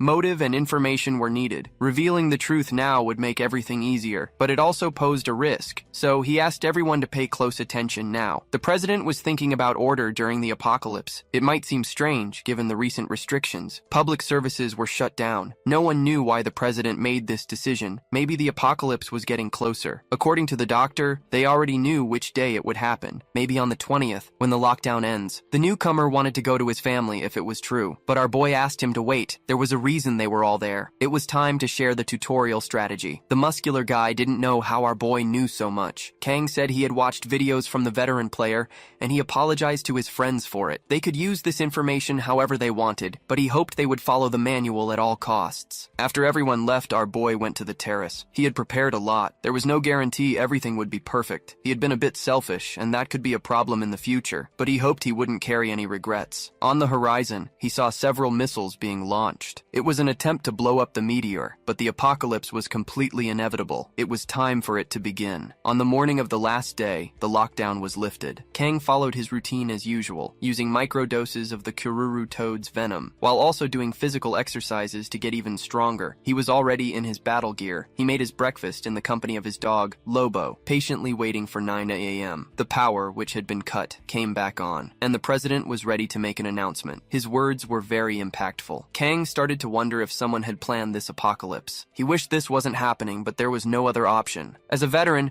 it was time for him to survive. He went to the other world to confirm he had plenty of supplies. The normal world had become a living hell. People were fighting over anything, and there were those who had lost all moral control, doing whatever they had always wanted. But there were also those who were killing others without a second thought, like that tattooed guy's group, who's a huge jerk. Soon, all metal would be destroyed. They needed to take advantage of it while it still existed. Kim directly threatened our protagonist, and hoped he wouldn't become a zombie, just so he could finish him off himself. Kang thought this was all very stupid. That's when pamphlets started falling from the sky with survival instructions. If there were more people like our boy, this situation wouldn't be so bad. The problem was human nature itself. Kang now had to venture into the apocalypse. There were only a few minutes left before the end. Those items should be enough for the metal plague. Our boy had memorized the route he needed to take to collect items. Everything that could be done had been done. There was no time for regret. From now on, all he could do was pray to God that everything would work out. On the streets, people were beginning to transform. A great epidemic had spread. The zombies started to rise. Among them, our boy passed by on his motorcycle. There were fewer zombies in that area than he had expected. Most people had spent their last moments with their families. It almost seemed like there were no survivors, which favored our boy's strategy. Otherwise, he might have faced resistance from other people. Our boy had just arrived at the first store. After breaking the glass, he immediately opened his portal. It was time to move quickly. It takes time for the zombies to become dangerous. Our boy was grabbing as many items as possible to avoid unnecessary fights. Poor Lobo the dog was almost crushed on the other side. The pharmacy had just been completely cleared out. If he kept up this pace, it would be faster than expected. However, the next store was completely sealed. Something like this was already part of his plan. That's why our boy brought a blowtorch. The only problem was the noise that tool made. Some creatures appeared nearby. They were ready to finish off our protagonist, who had drawn a lot of attention. It was the same situation that happened on the Russian vessel. Since these creatures hadn't fed yet, they were very weak. Our protagonist just needed to use a little violence. Knowing their weak spots, defeating them was an easy task. Kang only needed a few hits. With that, he managed to gain a lot of points, but he couldn't stay there forever. Luring them all into an alley was a better strategy. Unfortunately, our boy couldn't move away from that spot. He decided to launch an attack to finish them all. For now, he was just protecting himself with his shield, but time was precious. Even though he was completely surrounded, he wasn't afraid. He just had to keep fighting and protecting himself. He has over 5,000 hours in this game. There's no way he could lose here. These creatures were too weak. The fun had finally come to an end. It was time to get to work with the blowtorch, managing to collect all the items he needed. Upon arriving at the police station, all the weapons had already been looted. Among the bodies out front, he saw that one of them was carrying a bag. Inside were a few guns that could be useful. With everything gathered, it was time to hit the road. He headed to a motorcycle repair shop, getting a much easier vehicle to use. Since he'd worked hard, our boy went to the other world to rest for a bit. He returned as soon as he felt refreshed, ready to gather more items. That's when he ran into that tattooed jerk, who wanted revenge at all costs. They were already looking for our protagonist. His lightning attack failed to hit him. Kang is impressed by the obsession of these extras. Time to make them happy happy too. As the tattooed guy approaches, the smoker keeps watch. The tutorial hadn't started yet, so taking them out wouldn't result in any punishment. And even if it did, the first offense only gets a warning. The only problem now is our boy's conscience. If he had a choice, he wouldn't do this. But it was time to put this poor guy to sleep forever. Kang asked why they were chasing him. It's because our boy took someone they wanted. This only made our guy even more furious. It's time for him to hear the truth, or things are going to get ugly. The tattooed guy didn't seem to understand, getting ready to react. He pulled his gun and managed to fire at our boy, but he missed. Now his luck had run out. Kang knew exactly what to do. It was time to take out the trash, earning 50 points in the process. Doing this to a real person isn't pleasant at all. The other jerk finally came to see what happened. Our protagonist is ready to collect more points, but the poor soul was already surrounded by zombies, becoming their meal. Kang just watched as the scumbag begged for help. People like that don't deserve to live in the apocalypse. To reduce conflict between players, those who defeat another player are flagged as dangerous. The intention is good, but the game's regulation of it is a complete mess. That's why the first attack is only punished with a warning. The punishment only kicks in from the third attack onward. On the second attack, the game analyzes the circumstances and might not even punish anyone. The reason players attack each other is to get points faster and to steal skills. The last game update also added special abilities, which made the game fun again. A downside to this is the death field. When too many players are gathered in one place, an enchantment forces a barrier to be summoned, forcing them to fight each other. It can be a very advantageous situation for those who usually attack others. But back when it was just a game, there were 4 players who were better than everyone else. After what happened, our protagonist's heart calmed down a bit. There was no punishment from the system. What our boy did was simply fight against injustice. When this happens again, he'll be used to it. Stopping by the gear shop and the pharmacy was a good call. But now our boy is surrounded by zombies. And outside, some other players are fighting too. It seems those people are in a major standoff. The guy with the bat is very confident. On the other side are people who are a bit more anxious. One of them fired, since his skill involves shooting other players. He managed to injure the overconfident guy, making his group very apprehensive. These are the end times. People have to survive. The next arrow is going straight for the head. With that, they achieved a momentary victory. But the situation wasn't resolved. The losing team knows there are zombies outside, so they started banging on the walls to make a lot of noise, leaving the other players terrified. The group that had lost the battle started to flee, as zombies closed in on their location. Our protagonist opened his gate once more. He needs to get to the army battalion, but his time is running out. It's time to ask the dog for help. It's time for the poor thing to get to work too. There's a place where zombies gather in the beginning, where consuming nutrients is much easier. These are markets of any kind, a location that should be avoided. But players like our protagonist think differently. He's already brought plenty of gasoline to this place. It's time to eradicate his enemies and earn a lot of points in the process. Everything is already prepared. It seems a bit wasteful, but with the metal plague, everything will be lost anyway. It'll be a good opportunity for the dog. It's time for him to do as he was trained. Dingo was sent to carry out his canine mission. Inside the market, the zombies are feeding. Surprised by the dog's arrival, they try to capture the small creature, but they aren't fast enough. Dingo managed to lure all the monsters towards him. Now, they are all heading outside, where they are greeted by our protagonist, who decided to set them all on fire. This caused a huge explosion, and he finally reached level 10. The item gathering was very productive. The buildings in that place will soon collapse. Our boy summoned a portal in the middle of the road, ready to go to the other world, and there, he exchanged all his materials to get rid of any metal. It's time to get back to training. Kang needs to learn how to use all his tools. Now he's properly prepared. There are only 3 minutes left before things get worse, which gives our boy the feeling that everything could go wrong. The portal only allows him and his items to pass through, and the diseases of the apocalypse spread through the wind. The spores are very dangerous to humans. Meanwhile, metal will be completely doomed due to the corrosion. That's why our boy went to a training ground surrounded by wood. Even so, he remains worried. If something goes wrong, he can escape. Right now, he has only one objective, and he must stay focused on it for everything to work out. The great metal corrosion arrived in the city. All the buildings began to shake immediately. In a matter of seconds, there was nothing left standing. The metal plague destroyed all of civilization. Everything humanity had built no longer exists, gone in the blink of an eye. Kang watches what is happening through his portal. Humanity has returned to the Stone Age. It's truly terrifying to witness something like this. Another explosion happened in the city. It might be that the army's weapons depot has exploded. Our protagonist is trying to control his fear. He still has some metal parts in the other world, and even though he prepared, it's not ideal. Many doubts are surfacing now, even though he already has a plan. Returning to his hideout, he was surprised by something. Those little beetles that steal food. This time they returned. bringing some roots. Our protagonist approached to receive the gift, thinking it was an apology, but in reality it was a trade. They want more food. Kang thought that was a bit much on their part, which doesn't change anything because the beetles are extremely cute. Our boy is now having second thoughts. To give them food, he needs to receive special items in return, but maybe these creatures aren't capable of understanding him. That's when the impossible happened. One of the beetles started drawing in the dirt. Our boy was completely incredulous. The creatures are willing to bring ores in exchange for food.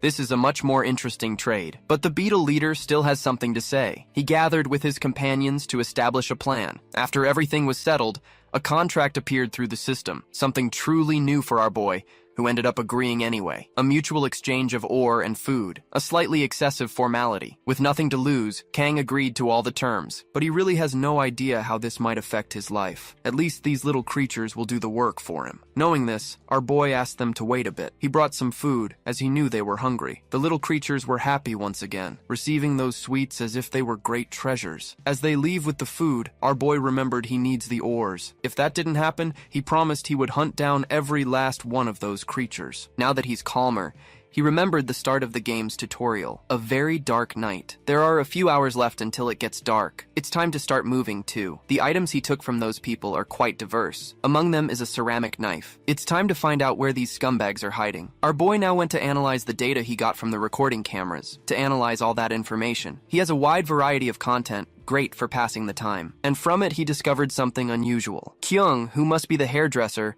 was a famous singer. She's very attractive, so that's plausible. But for some bizarre reason, our boy decided to delete that content. And he started to remember the time when they were just colleagues. He prefers to keep those memories. It's time to see the level 10 rewards. Opening the game's shop. The prices are a bit different, but he wants to buy items number 6 and number 11. They immediately appear before him, ready to take advantage of a small glitch from that game. With the shop, storage slots also appear, which is really beneficial for a player. This makes organizing his equipment easier. He successfully stores 5 items. Ready to leave, he gave the dog the mission of guarding the house. It's time for our boy to venture out and try out the tutorial. The city is truly desolate. Lit by the moonlight, he hopes to find his way. Before moving on, he realized he'll need an item. He wanted to save it for later, but the situation made it necessary. Our boy consumed the grapes that enhance night vision, ready to see in the dark. Kang soon saw that there were some zombies in his path, so he decided to take a safer route. One of the flaws in that game is the lack of communication about events, but the tutorial is different. The game is a bit clearer. A wall of zombies will soon be formed. Our boy must avoid being seen by them, or this will happen. The same happens when a player gets an item, so it must be done in a special way. A glitch in the game is to look directly into the void. After a while, something will appear. You need to grab the item before it fully appears, and this causes the item to be duplicated.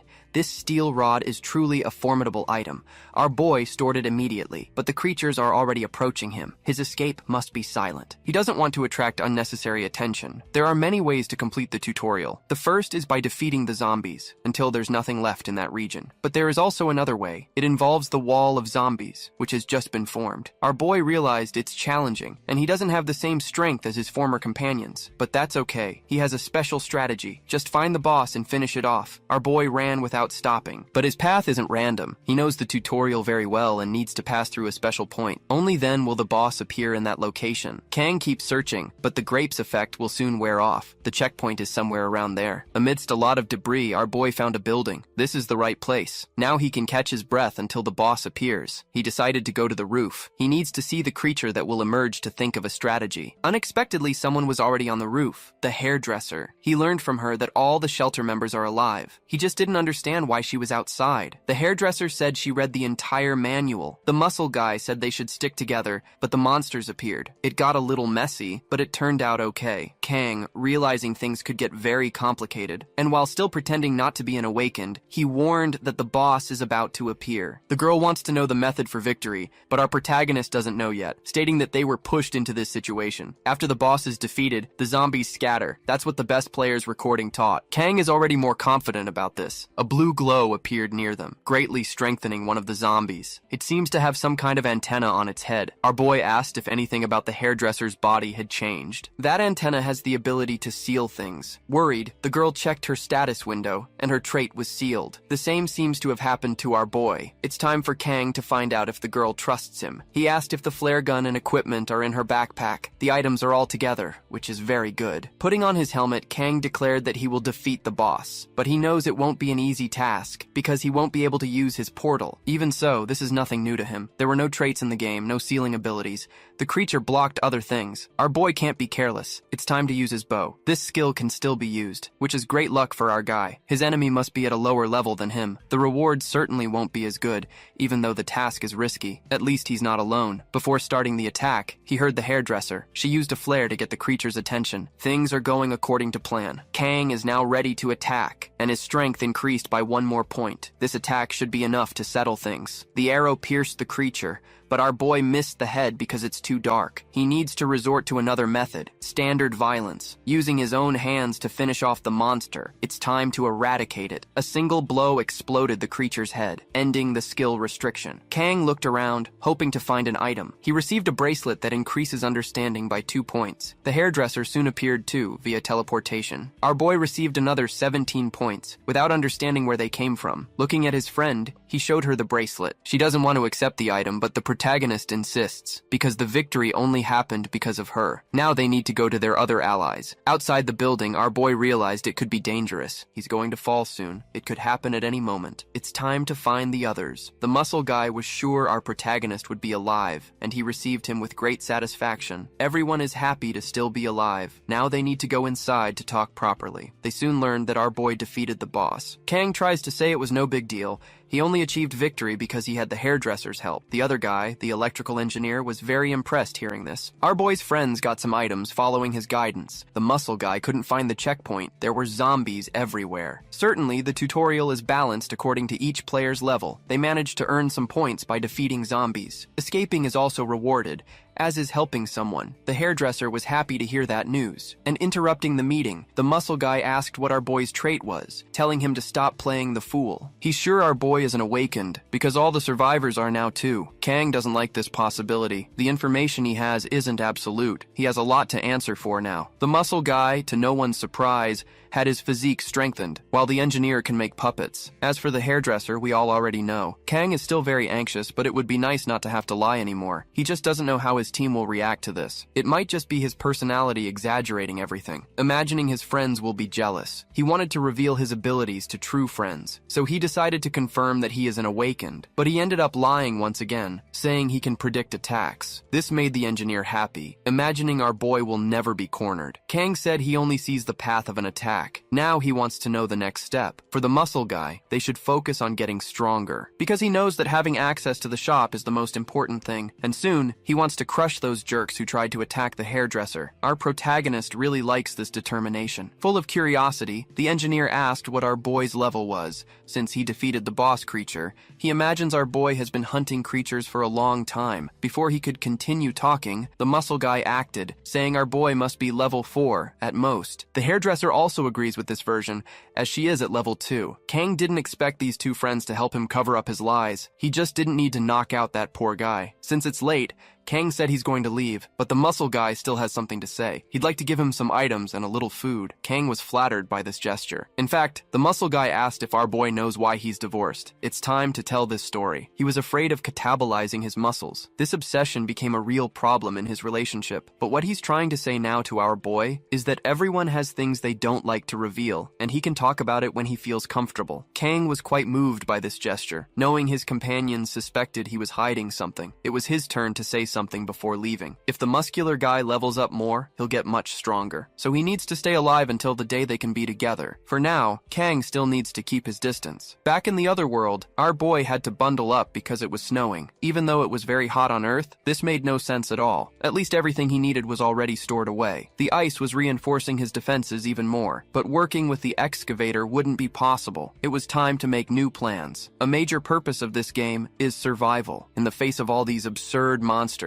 players can store up to 5 items and have up to 10 skills. When the limit is reached, the oldest skill is eliminated. That's why every player needs to think this through very carefully. This is only true in the game. In real life, the variables are absurd, and our boy doesn't know what the most critical changes are. It was time to think about it. His supplies were all prepared. He needs to keep gaining skills and items to survive. This means he can't lose his momentum. As for this large forest, he needs to increase his defenses and ensure the valley's safety, while also paying attention to everything happening on Earth. There was so much to do, it left our boy feeling uneasy and anxious about all the details. When the zombies are sleeping, he'll try to get some fireworks. That will be the focus for tonight. Meanwhile, on Earth, the assholes were also at work. Their leader is very despicable and violent. The girl by his side is the one who makes him slightly better, because this guy wants to eliminate anyone. Kang carefully observes these other players, who are still obsessed with him. By the weapons they're carrying, they must want to set something on fire. This couldn't be ignored. So our boy revealed his presence. The asshole didn't like finding him at night. Kang stated that zombies are diurnal creatures, so the night is calmer. Moving around is much safer this way. The asshole's leader knows that stronger monsters appear for players level 17 or higher. He's still at level 5, which makes the night safer. Kang praised his line of reasoning, but made it clear that this belief could be wrong. This immediately frightened the asshole. To make matters worse,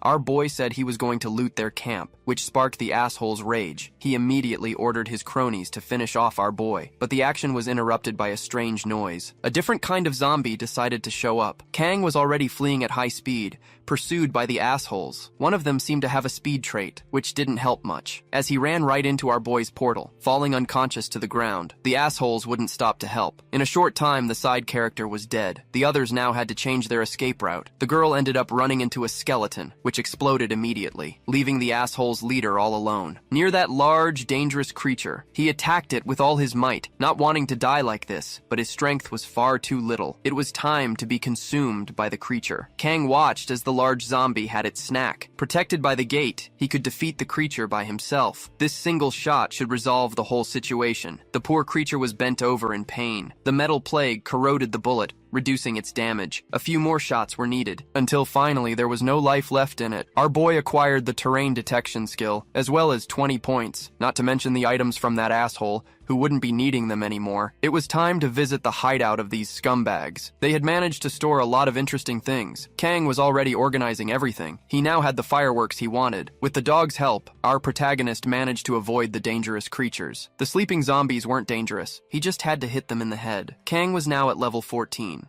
Which was very good. After a long night's work, our boy needed to rest. He now had more supplies in the other world, which was still going through winter. Since there were many flammable products, he had to be careful. Kang also needed to make sure his other allies were still alive. Just then, he heard something outside the door. It started to rain. The weather had changed abruptly. With thunderstorms present, he decided to stay in the other world. To avoid unnecessary risks, his moat was finally built, and the winter decided to leave, bringing a more pleasant climate to the place. The problem was Earth, which continued to suffer from storms. This made our boy move his plans forward. While exploring the forest, he recognized that firearms were a great addition, because they take a long time to be released by the game. The only way to get them is through combat. For now, the dog was his most useful tool. His understanding had also increased greatly, and with the ability to sense the terrain, hunting became easier. The owl bear was fishing for some fish. Kang had 15 shots to take, and this creature was more powerful than the monsters on Earth. At least 7 shots were needed to defeat it. Bullets are a scarce resource, so our boy couldn't afford to miss. His first shot hit the bear's head, leaving the creature quite enraged. It tried to find who had done this, but our boy had already changed position, firing 2 more shots. The bear was increasingly confused, its body wounded. Incapacitated,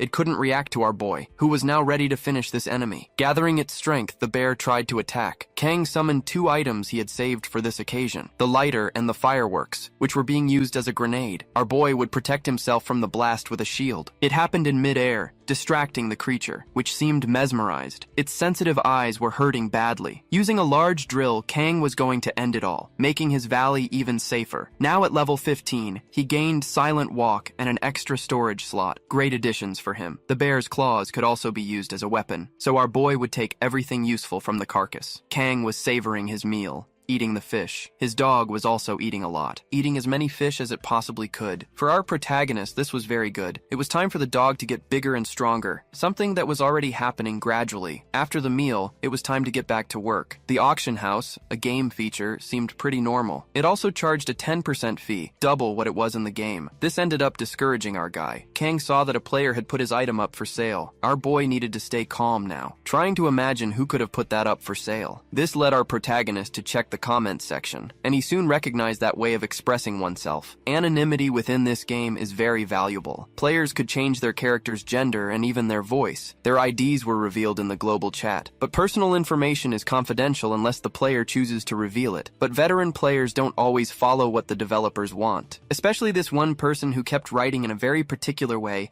It seemed like they wanted to draw attention. Kang quickly sent a voice message, which was answered immediately. Even so, the conversation wasn't flowing smoothly. To our boy's surprise, it was just his impression. The item's seller was very excited. He learned that he was acting alone. This other player knew someone had helped the government by sharing information, and thought it was a girl. Before long, Kang grew to like this person, who was now ready to reveal themselves to him, believing they would work together. His trait is resurrection. As long as he has points, he can do it indefinitely. He was already at level 17, and he also had several types of resistance. He now wanted to know what our boy's trait was. Who wasn't so interested in sharing that right now? Because he has trouble trusting others. But if he met this player in real life, he was willing to tell him the truth. Willing to earn our boy's trust, this player decided to give him a magic ring. It took a lot of work to find it, and it would be sold for only 10 points. Kang, being an experienced player, knew this item was very valuable, but it seemed that other player really wanted to earn his approval. When the game was still just a game, the rabbit princess was the first friend he made. The two were especially close, and this was the mysterious player on the other end. Our protagonist was very grateful for the ring. He decided to return the favor by putting some materials up for sale. The bear claws and the fish made the rabbit princess very happy. He realized that dangerous monsters were already starting to appear, but that doesn't matter now. The fish looks delicious. The only problem now is the distance between them. Our boy hopes that in real life his friend is at least dressed, something he's not too inclined to obey. That was the first decent meal the young man had in a long time. Slowly, light began to stream through his bedroom window. The storms were over. A good omen. Maybe our protagonist has become a god. That's also a possibility. After eating the fish, the rabbit jumped out the window, crushing some zombies that were on the ground. It's time to find his friend after being separated for so long. There was just one problem now. The poor guy doesn't know how to get around the city. It's been about 3 days since the storms ended. Our protagonist's friends are adapting very well. The engineer has already reached level 5 and can send his puppets farther away. They are also living in a place closer to our boy's house. That pair of background characters, kind of useless, are now a couple. The muscular guy managed to reach level 10 and unlock the shop. Kang continues to guide his friends on what to do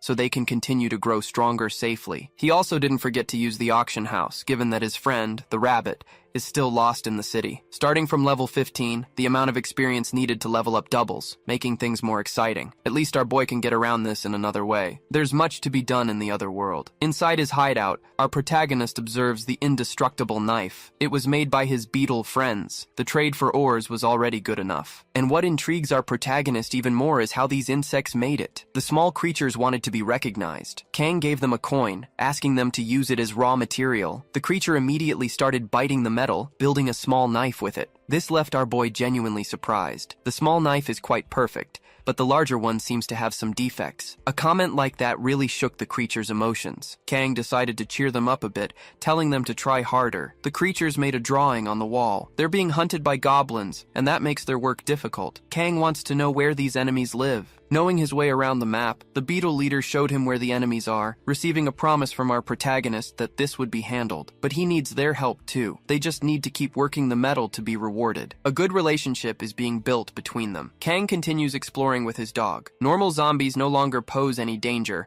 as our protagonist annihilates them with ease. Even when surrounded, the poor things can't do anything. This is becoming a habit. After walking for a while, Kang arrived at another village, a place he had never visited before. He needs to find out if his friends are still alive. Since the others became awakened, the chances are high. And having a doctor alive could be crucial, but he must acknowledge that she might be a zombie. The location of that place is also a bit dangerous, as it's near a shelter full of people, the one set up by the government. Our protagonist called the dog to get into his bag, since he would need to climb a rope. He continues searching for the doctor, but this path is too challenging for a normal person. Observing the floors, Kang realized all of it was the doctor's handiwork. He just needs to find her now, and she's already waiting for him. However, she warned that there's a dangerous person in the area, before realizing she was talking to our protagonist. It seems she was communicating with someone else. Our protagonist went there to collect money for medicine. This made the doctor a bit more wary. Kang also wants to know who this dangerous person is. Welcoming him into her apartment, she warned him that the conversation would be long. Kang is sitting on the doctor's sofa, talking, while she tells him everything she knows. She's a machine gun of words, not even letting the poor guy get a word in. The gist of it is this. There are 3 groups of people in that region. A slightly larger group of about 10 people emerged. They suggested the shelter be opened and the supplies shared. 2 groups immediately refused. This led the others to settle the discussion with violence. The leader of this other group is a mental degenerate. Our boy figures this asshole is related to my dream, as he must control minds. His control probably has a limit, since he makes an offer instead of giving a direct order. Now, they must act cautiously, and Kang doesn't want to reveal his trait either, and that's the long and short of it. Several people were defeated, while the third group remains intact. Kang needs more information to know how to act. The doctor's trait is healing, which is great. She earns points by helping others, and hunting is very difficult for her since she's a support character. Our protagonist quickly realized that the leader of this degenerate team must also be a support character. This makes sense to the doctor too, as his followers are strong. The hypothesis fits the situation like a glove. As for the doctor, she has other plans to carry out. She's sure someone is about to confess to her. It's a bit embarrassing, but her group is full of idiots, which is why she answered the door so irritated. The doctor also hates those who are driven solely by their desires. Kang agrees that this is indeed a problem. However,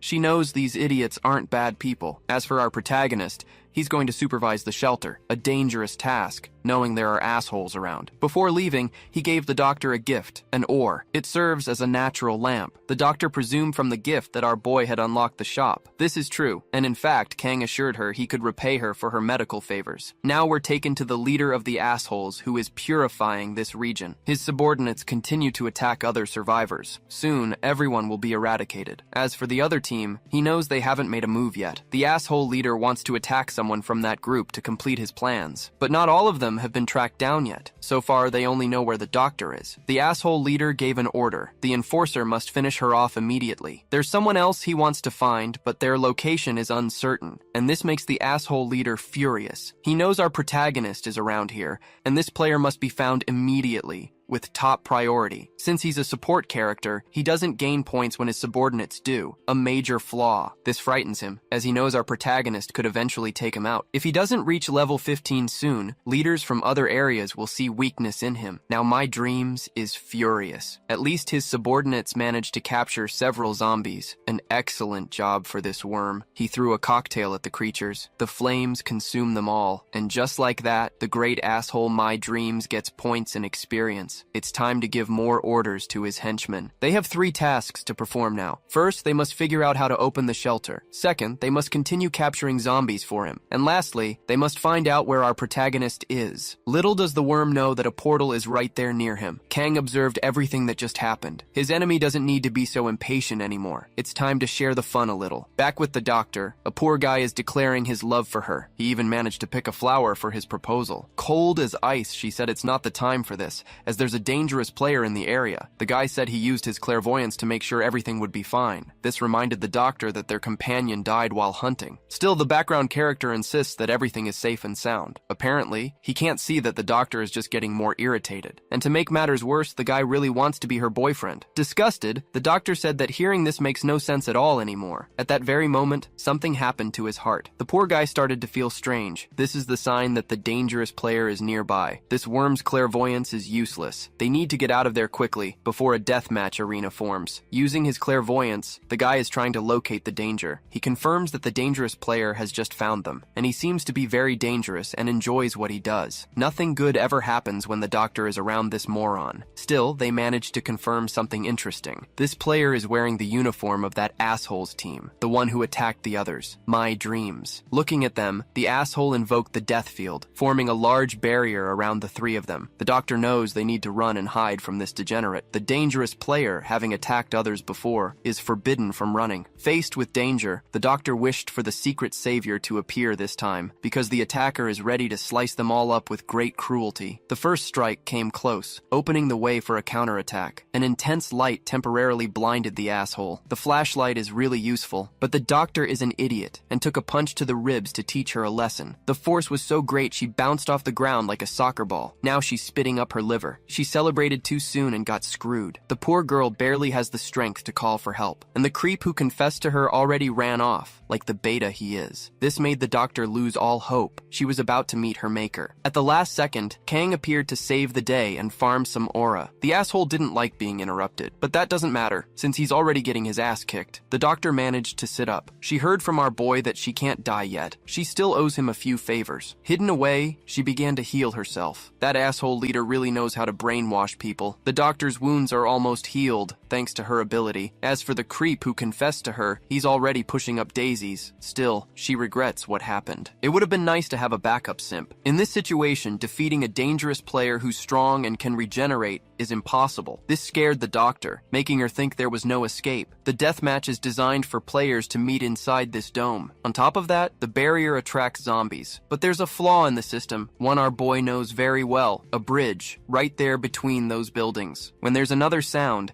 the asshole will reach his emotional peak, and his eyes will turn red. The barrier will shrink, and an opening will appear for them to escape. But they'll only get one chance. Kang will give the signal, and the doctor will have to run. The boy will have to stay behind to handle this situation. The most important thing is to get outside. Now the doctor is on the 3rd floor, and our boy is on the 1st. The asshole's heartbeat is getting louder and louder. Kang waits for his arrival, only to be surprised by the wall, which was just completely destroyed. This asshole is seriously powerful because his trait is walking through walls. Motivated, the asshole tries to make his knife sing again, but the plot armor is strong. Kang still managed to hit his foe, crushing the poor guy's cheek. Even so, the creep is still alive. The damage he's capable of dealing isn't fatal. His enemy is also under the influence of another player's ability, making his attack pattern very simple and easy to read. The only real problem is his unreasonable strength. Kang realized he needs to end this creep's life soon, but he's a good guy and doesn't want to do it just yet. To get to the boss, he'll have to stick to his plan. Judging by the asshole's condition,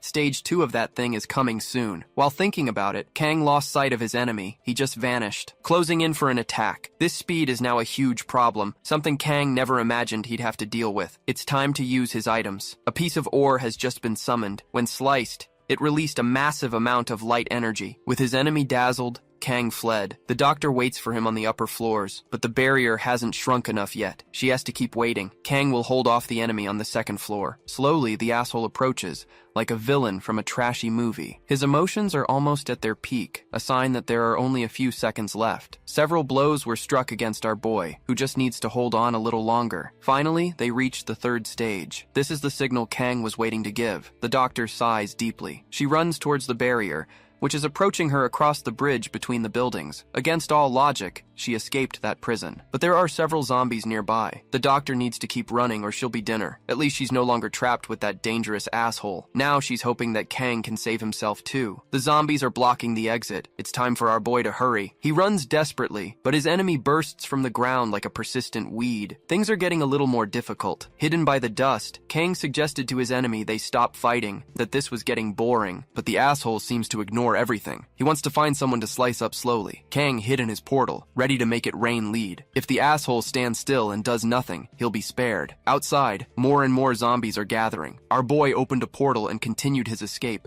reaching the doctor's position in no time. She's very curious, but she'll stay that way because time is short and they need to run. The asshole is still alive. Their destination is now the shelter, to bring the asshole to his group. There's a chance he's no longer being controlled. When a deathmatch ends, all negative effects are lifted. That was our boy's plan, to end the brainwashing, making the asshole's resentment turn against my dreams. A truly audacious plan. The asshole's name is Kim, and now he's confused. remembering nothing. A technician like him shouldn't be holding a knife, and his clothes are stained with what looks like menstrual blood. Slowly, fragments of memory are returning to him, his family, and other things too. Now he is filled with hatred. It's time to make my dreams suffer, a lot. Besides lying to him, he made him work like a puppet. Fireworks are lighting up the sky. Kim is ready to get his revenge on that scum. He moves with determination. This time he's going to kill someone, and with full malice. The one who set off the fireworks was our boy. The doctor didn't understand this, as it would alert their enemies. That's the intention, to make the asshole's leader very nervous. To the doctor, our boy is a genius. It didn't take long for them to see something interesting. Kim is already on the move, ready to end someone cruelly. His eyes are filled with hate. His target is already locked on. The leader of the assholes doesn't yet know what awaits him. He felt a shadow approaching. After that, a huge impact occurred nearby. Confused, My Dreams doesn't know how his subordinate appeared like that. Scared, he told him not to come any closer, or he would regret it dearly. Without a second thought, Kim activates the death field. The asshole leader's luck has just run out. Unfortunately, before he could get his revenge, he was interrupted by some useless extras. They'll do anything to save their boss, and someone managed to teleport him away. The asshole leader is now truly cornered, because Kim is dangerous with a knife in his hand. Even if he hypnotizes him, he still needs to get out of the deathmatch field. The only option is to kill everyone, his subordinates included, so he ordered them to hold Kim down. Kim got angry seeing those men being controlled like that, but since he has no pity, he decided to cut off their arms, leaving behind a few cripples. The asshole leader keeps giving orders to his henchmen, but not even arrows can do anything to him. He's too powerful. It's time to use some fire. As for the henchmen, their mission is to protect the boss, even if they have to sacrifice themselves. Once again, Kim is immobilized, but with his knife, he can cut through anything. Confident, the asshole leader can already see his victory approaching. One of the rules of that place is that the attacker can't run, and there are still plenty of henchmen to fight. That's why the leader believes Kim will be defeated. He throws an incendiary cocktail at him. The device hits the ground and starts burning people. Kim revealed he doesn't want to leave that place alive. The asshole leader taunted him, saying Kim abandoned his family on the first day, that he's weak. Arrows start cutting through the wind, hitting Kim's body, which is on fire. He was finally freed. Now he can have a worthy end after everything he's done. The asshole leader realized someone did that, someone he hadn't seen yet. This could only be the work of that guy he bullied in the bathroom. Furious, he started screaming, demanding that our protagonist reveal himself at once, but our boy is already far away, in the company of the single doctor. She decided to change positions. That neighborhood is too hectic. She also took the chance to thank our protagonist from the bottom of her heart. Kang said it was nothing, that it's good to have a doctor around too. She also helped a lot. At least she's not a freeloader. And as for the assholes, they won't be a problem anymore.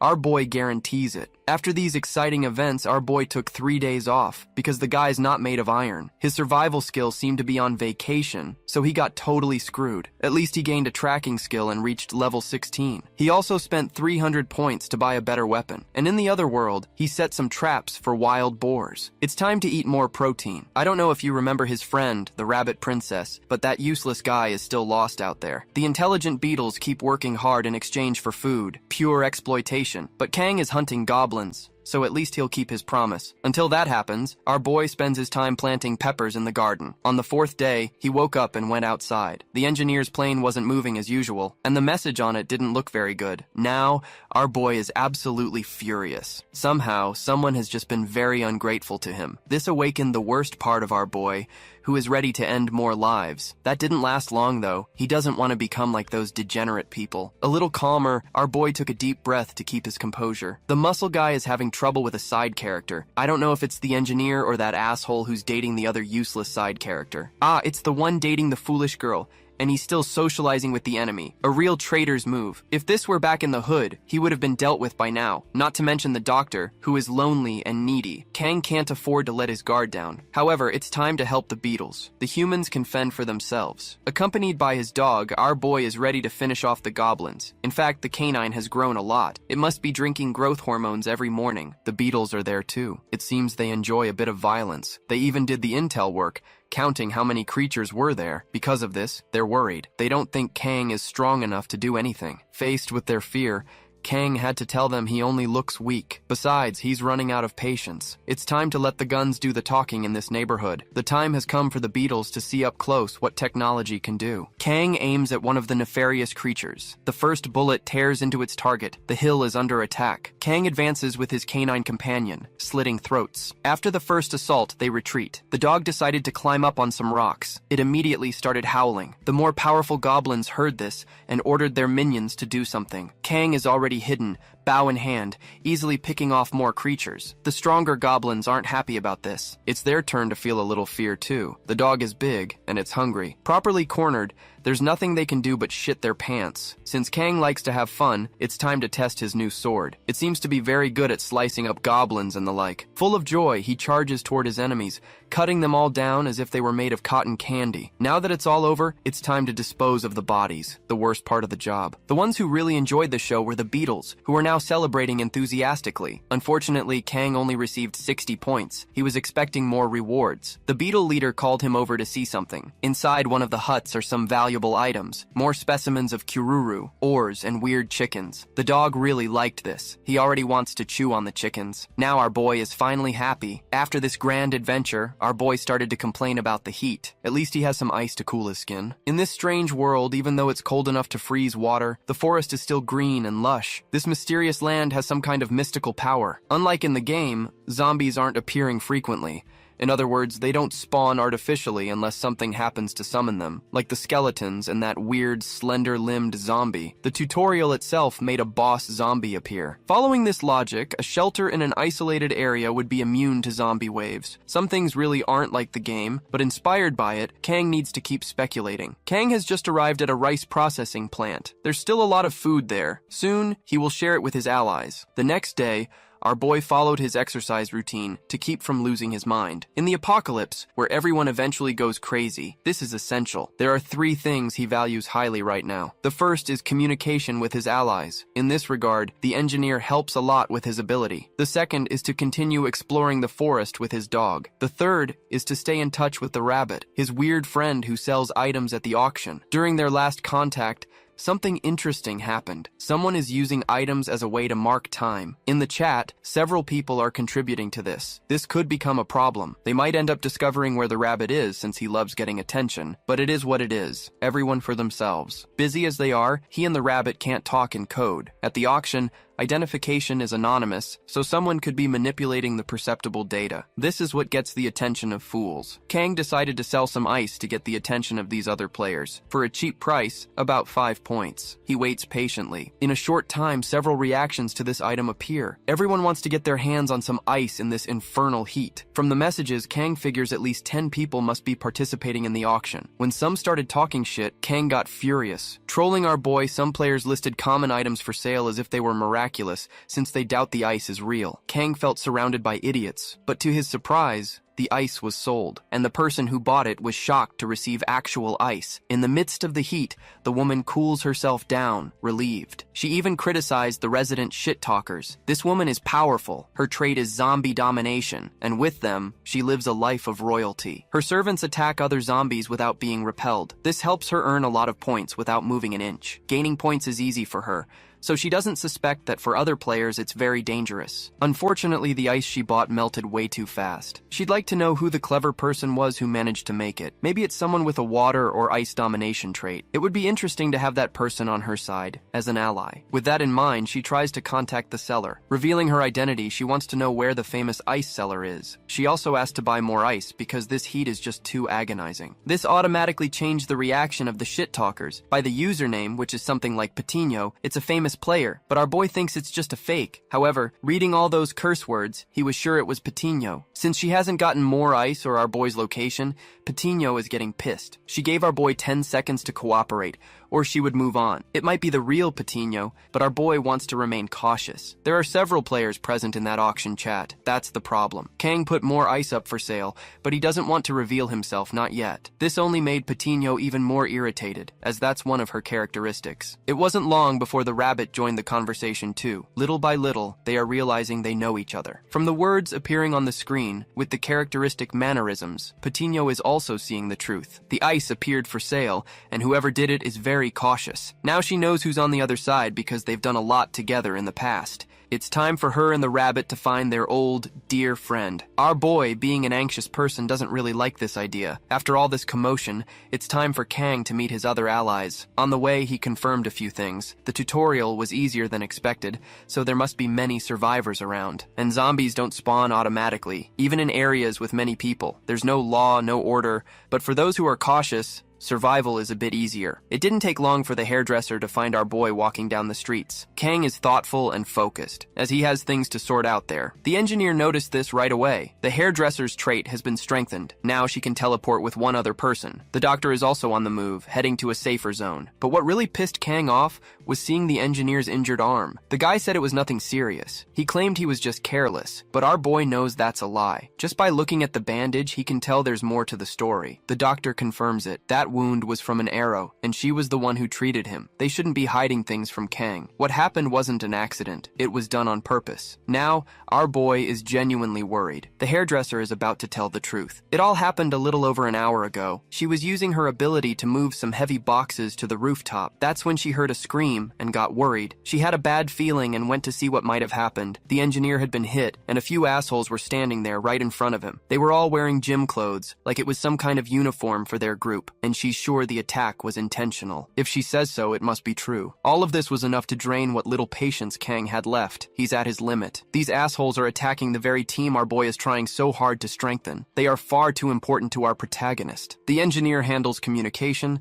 the hairdresser moves them, and the doctor, well, she's the doctor. That's it. Kang has decided he needs to eradicate some people from the face of the earth. Even after what happened, his allies are calm and composed. The doctor wants to know where the others are. According to the engineer, they had things to do that prevented them from being there, but he can't say where they are now, which is a problem. Kang asked where the communication dolls are and learned they're at the base. If someone is there, they can just contact them. He found out the 3 missing members are already there. It's time to pay them a visit. Through the doll, he learned that the 3 of them seem to be staring each other down, and this worries Kang. The hairdresser immediately wants to take our boy to the base. They need to do it fast to prevent anything bad from happening. Her powers begin to activate. Our boy was teleported and the trip seemed a bit painful. As soon as he arrived, he realized a fight between the muscle guy and the nobody almost broke out. Kang said he'd talk to his brawny friend later. For now, it's time to deal with the rotten apple, the one who looks down on our boy, believing he has no powers, which is irrelevant, because now this asshole is outnumbered. Even so, the nobody remains confident. He must think he has plot armor too. Kang wants to talk like a civilized person, but the nobody is just too damn cocky. To make things easier, the muscle guy decides to suppress his violent aura. The nobody did the same and said he gets annoyed with the muscle guy for agreeing with everything the protagonist says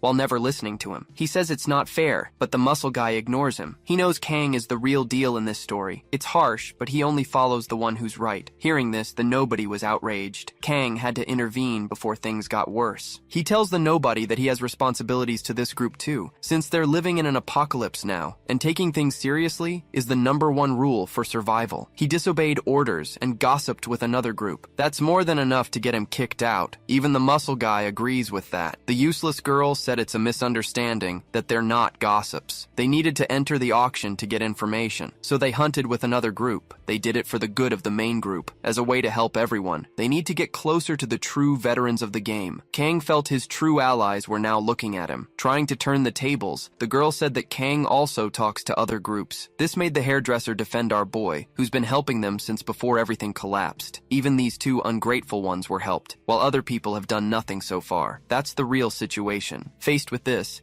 the useless guy admitted he's useless. He doesn't want to harm anyone, and he apologized, but in a really crappy way. The muscle guy noticed this and said it's too soon to apologize, which ended up upsetting the nobody once again. But the muscle guy saw an opportunity. He said if these 2 pieces of shit want to leave, he can help with that. They had only stuck around because they were unsure if they could take some supplies with them. Before the world went to hell, they were clients at his gym for 3 years. Now, it seems the situation has been resolved, without any major losses for anyone. Finally, the shitty couple left, much to the main cast's delight. This leaves everyone very relieved. Now they can finally make real progress. The one left confused by this outcome was Kang, who was expecting a bit more violence, but the muscle guy knows that not everything has to be settled that way. In fact, He wanted to resolve the situation as soon as possible, without involving the others. Kang said that soon he will join them for good, news that greatly pleased his allies. He needs a few more weeks until things calm down a bit. These words renewed their enthusiasm. They are ready to keep on surviving. Showing them a book, Kang said it was a gift. Now, a flashback. The game's slogan was that one day, everything would be discovered. This game was never friendly to anyone. What Kang shared were notes on everything he had found so far. Overall, reality hasn't changed much compared to the game, and if there's one thing he knows about now, it's the dimensional gates, which are similar to the ones he has. In other words, dungeons are going to appear. In the game, they were key tools for spawning creatures and specific events, something fundamental to the survival logic. Kang has been studying this subject extensively. When the first hunting event ends, goblins will start appearing through a portal. First, players get a bit of meat, only for the game to then unleash a horde of furious goblins. This is going to happen, but Kang doesn't know when. The first event happens when the zombies become a bit more nourished. That's what he remembers. Hopefully, our boy's allies will be able to survive all of this. Goblins hunt humans, which makes them far more dangerous than zombies. Kang is already preparing for this,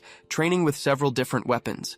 At the same time, he continues with his tasks in the other world. Obviously, he ended up getting much stronger, and by administering microdoses of the toad's sweat, he started to see results. His poison resistance has just reached level 2. It would be better if the immunity were complete. And now, a message has arrived for him, from the engineer. A tiger just appeared, and that's bad. This is the sign he needed. The apocalypse has just evolved once again. A tiger really appeared in the middle of the city. The engineer liked that. He feels like he's in a wildlife documentary. The muscle guy quickly brought him back to reality, telling him to use the binoculars to see if there's anything else out there. Like, for example, the danger this creature represents. It slices through zombies with no difficulty at all. The girls don't know where it came from, but the doctor believes it might have escaped from the zoo. Many animals must have already lost their lives in the city. Kang said that in the game the animals were summoned, but there's no evidence of that, since no one ever saw it with their own eyes. Perhaps the hunting event was adjusted for reality. That's the current hypothesis. The question is what they'll do now, and Kang is already being treated as their leader. For the muscle guy, this treatment is a given. Our boy has been taking care of them all this time. Since there's no other way, Kang will explain everyone's role from now on. First, they will hunt the animals to get some more food. The doctor and the engineer will provide support from the rear. The muscle guy will contribute with the violence since he seems to enjoy that sort of thing. Finally, the hairdresser will provide support, linking the two teams with her teleportation power. Kang is sure everything will work out, because that girl has monstrous potential. Before they start, he wants to know if anyone has anything to say, or any improvements for the strategy. Since everyone was silent, our boy assumed he had done something wrong. The truth is, the hairdresser and the engineer are happy to be receiving real orders, which saddens the muscle guy, as he's been trying to do that this whole time. In any case, they need to proceed with the plan, and the tiger won't be their target. That will be determined by their informant, and that role falls to the dog. Dingo runs through the city's destroyed streets trying to sniff something out. It didn't take long for him to find a group of defenseless sheep. He tried to attack one of them, but it seems this sheep is a karate black belt. The two animals stare each other down intensely. The sheep is ready to start a real brawl. It charges toward the dog, full of hate. Since he's no fool, he jumped onto a rock, and Kang is also ready to step in. The poor sheep was just hit by an arrow. Kang was annoyed. He wanted to take it down with a single shot. Since it made so much noise, the nearby zombies are coming to investigate. This complicates things, so the dog will have to draw their attention. The zombies want a snack too, and they'll get in the way if they can. Kang could take them out himself, but he chose to ask for help instead. The hairdresser appeared to help. Using her ability, she immediately pulled our boy out of harm's way. Seriously, teleportation is way too useful. The muscle guy has already collected 2 sheep,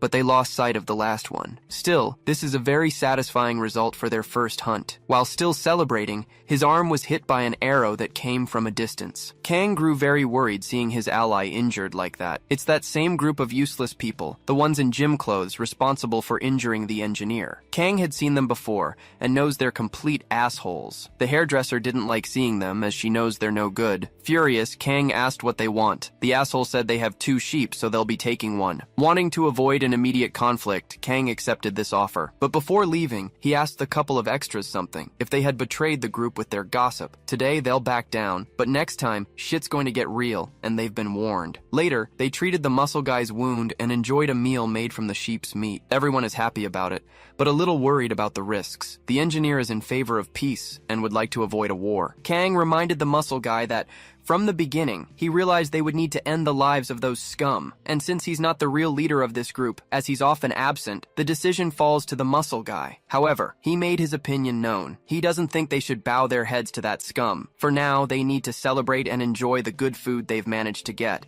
as these moments are rare. Far away, something begins to happen in the air. A dimensional portal is appearing. Things are about to get even more interesting. The next day, our boy returned to the other world to train. He was impressed by the work the beetles had done. The poor little guys had gathered various minerals. And that's not all. There's something special to be revealed now. Seeing the object, Kang was left almost breathless. Animal exploitation has borne fruit. He now has stone daggers, a spearhead, and some pepper bombs. The quality is exceptional. The beetles must have worked very hard on this. He even asked if the beetles were dwarves and the poor things played dumb. But they don't need to panic. For Kang, this changes nothing. It's time to test all these new tools. And the force they're able to generate is simply absurd. Time for the pepper bomb. It explodes very effectively. However, our boy was expecting something a bit more destructive. He went to investigate, and the beetles tried to stop him. It's too late. He inhaled the pepper dust. Soon, Kang was deeply regretting it, feeling his throat burn in the worst way possible. Now he knows this is more than enough to ward off dangerous monsters. After that, he asked the beetles to come live with him too. The forest is dangerous. The weather can get cold, not to mention the problem with food. In Kang's shelter, all of that would be permanently solved. A mutually beneficial situation. Before giving an answer, the creatures needed to talk amongst themselves. By all indications, their leader agreed to the invitation. Joining hands, they celebrated another agreement. It was time for Kang to return to Earth, accompanied by his faithful canine friend. Because it's about time for the goblins to appear. And as expected, these monsters are already roaming the city, and they are very dangerous in combat. To make matters worse, they're building a base to facilitate their malicious operations. The Goblin Home event will start soon, that's for sure. Dingo ended up catching a scent in that area. Our boy finally found a dimensional portal. For him, this is great. For any other player, it would be a huge problem. Crossing through the passage, he realized it's very similar to the game's events in its original format. He just doesn't know what happens if he uses his ability there, if he'll go to the other world or back to Earth. Testing it, he found it leads to the other world. This raises some questions about where that dungeon dimension is located. Maybe it's on Earth after all. Picking up a metal ball, he noticed it wasn't destroyed by the metal plague, which means it's not on Earth. It could be a third random space. Either way, Kang needs to prepare, so he took out some items he had stored. It's time to start exploring that place, and our boy is in a hurry. Since it's the beginning of the game, the dungeon has only one path and no traps. Taking out the goblins here is an easy task for someone who knows what they're doing. Kang keeps moving forward, having a lot of fun. Using his new weapons, he defeats a few more enemies, until he's completely surrounded by enraged monsters. He finishes them all off with his sword, which cuts through monsters like butter. Normal goblins don't even pose a threat to him now. It's time to turn his attention to the area's boss. But Kang was surprised. He saw a creature kneeling. He didn't expect the boss to be alone. It's a bit frustrating. The creature charges fiercely, ready to finish him off immediately. But all it managed was to get sliced in a single blow. What a mediocre boss. Our boy started receiving the rewards for clearing that place. Among them are more durable arrows, which will greatly strengthen his current attack. A great item to have in the apocalypse. Now, he can turn his attention back to his allies and see if they're all still alive. It would also be good to analyze those assholes to find out what they're planning. In fact, given the situation, maybe our boy doesn't need to do anything at all. These assholes in gym clothes have already shown they're very aggressive. So, it's possible that instead of defending against the goblins, they'll want to go on the attack. It's to be expected that they'll want to explore the portal too. In fact, that's exactly what happened. Just half an hour in the dungeon was enough for them to leave disappointed.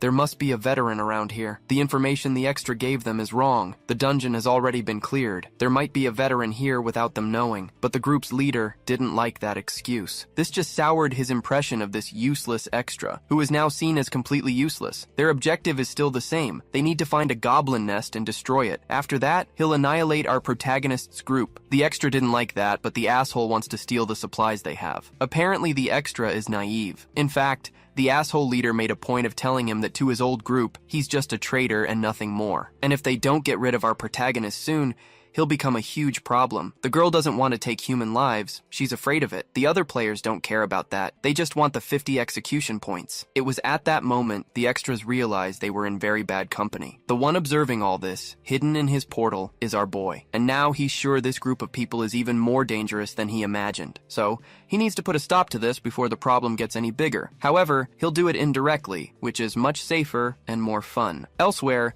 An anonymous person is terrified by the presence of goblins. The creatures use their poisoned darts against him, and in a short time the poor guy understood what had happened. Paralyzed, he watched as his body was sliced up by the creatures. The leader of the assholes spies on the creatures, frightened, because he knows they're dangerous. It's time for them to attack too, but the extra doesn't want to do it.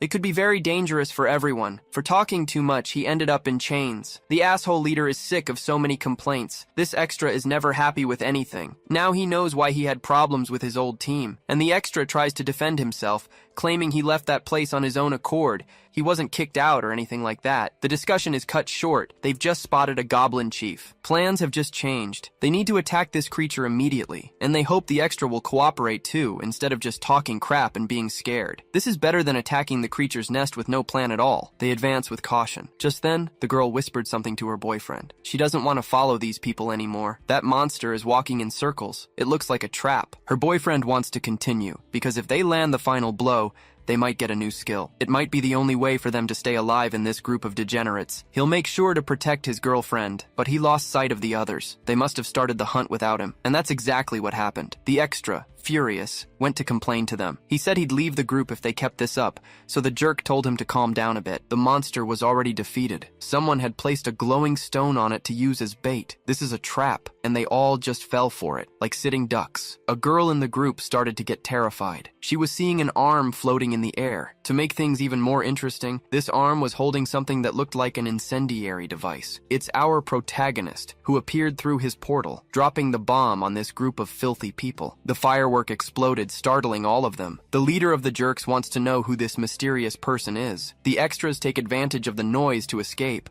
as the sound has attracted the goblins to their location. Now, the jerks are surrounded by the creatures. It didn't take long for them to be unalived. The jerks were dealt with, but our protagonist's former companions seem to have escaped. At least they seem to have some morality left. As for Kang's allies, they are fighting the goblins fiercely. The situation isn't favorable for them. Things are getting complicated. That's because they're still coordinated and can fight efficiently. The medic can heal from a distance, which has helped a lot in moments like this. But for the muscle-bound guy, there are too many creatures to defeat. The goblins try to use poisoned darts against him, but they miss every shot. Faced with this, they resort to old-fashioned brute force, but the big guy's body is too solid. The real problem is that he's getting tired. Surrounded by the monsters, he started to think this was his end. It's at this moment that the enemies are defeated, and Kang farms an absurd amount of aura. No one will die tonight because the main character has just arrived to have some fun too. His survival skill was activated, which makes combat easier. He did this by inflicting a few wounds on himself. That's why he was able to shoot that arrow that finished them all off. His strength is currently at 20 points, which makes him absurdly strong. Kang keeps lying, claiming he learned all this from videos about the game. He also drank a lot of solar apple juice, which helps a lot. From now on, he'll handle the situation. The rest of the crew can just sit back and watch the aura get farmed. Kang resorted to violence, and what he did was a one-sided beatdown. On one side, the crowd gets beaten. On the other, Kang does the beating. Poor goblins, it was pathetic. The streets were decorated with bodies and unparalleled destruction. Finally, a formidable enemy decided to show up, a walking skeleton. But even its appearance is part of our boy's plan. He just has to lead the monster to the goblin nest, so everything explodes at once. But a player appeared, being chased by creatures, and he's asking for help. The survival skill is already at its limit. Kang isn't very interested in saving this extra, not to mention he still has his allies to worry about. The hairdresser didn't think twice. She went to help the anonymous guy, preventing him from being crushed by the well-fed zombie. In no time they were already hiding, so as not to get in our boy's way. Fortunately, Kang's allies aren't a couple of idiots. These are the kind of people he needs. It makes life much easier. It was time to open the portal once more, as his survival skill had run out. Now the skeleton monster has lost its target. It doesn't know what to do. Thus, the time has come for it to fulfill its mission and explode, wiping out everything around it. After this adventure, the medic went to tend to our boy's wounds. As long as she's there, he doesn't need to worry. She'll help him. With things calmer, it's time to talk to the soldier they rescued. He's a captain,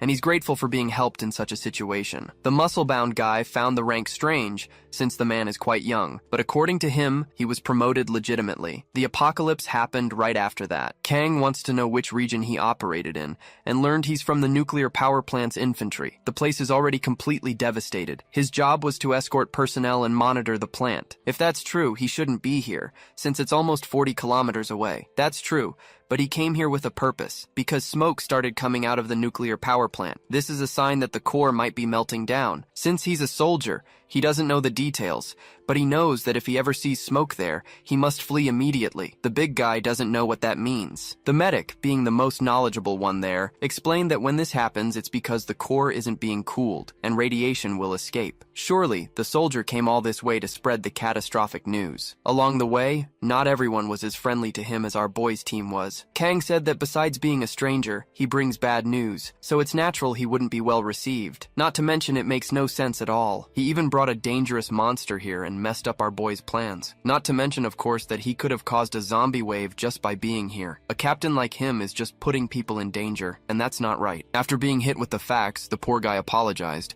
acknowledging that everything that happened is his responsibility. That wasn't enough. Kang held out a knife to him and asked for proof. Very hesitantly, he took the knife, ready to cut off his own hand as a way to show he was sorry. Before the worst could happen, someone stopped him. Kang saw enough. He doesn't need anything more. Someone willing to sacrifice themselves for others. That's rare in the world they live in now. Everyone on our boys' team is like that, but the others were scared. They really thought Kang was serious about the knife. Kang apologized, but said he needed to be sure. If the radiation is a problem, they need to leave soon and take all the supplies. Before that, they need to level up the weaker members of the team, and he's sure that strengthening the hairdresser will make it easier for everyone. With an engineer's doll, she overheard the conversation and agreed. The others must now begin preparations, so that everyone can travel with the supplies they've gathered. The news about the radiation must also be spread throughout the region. It will be up to the captain to do that part. Even though he's careless, he has good intentions. Now they need to set a route for their journey. The best option is to migrate south and gain levels in the process. There's a warehouse there, and our boy might find his old game companions. The captain really liked their determination. It's decided. They'll travel and make camp at the next city's battalion headquarters. No one has any objections to this plan. With everything decided, it's time for them to get to work. I don't know if you remember the rabbit, that weird guy, but he's still lost. What a useless dude. And now he's hungry after fighting a lot. It's been a while since he bought food at the auction, and he misses our boy. It seems he's being watched, and he felt it, and he kicked the zombie head he was holding in that person's direction. Before it could hit, the head was stopped in midair by a mysterious power. And this man said the rabbit should be more polite to him. This guy's name is Seok, and he works for the president, who isn't president of anything anymore. In fact, he has a proposal to make. His approach is completely friendly. He wants to know if the rabbit knows survivor number 1. That's our boy's alias. He helped the government, and so far, the president remains alive. They have a shelter that can hold up to 100 people,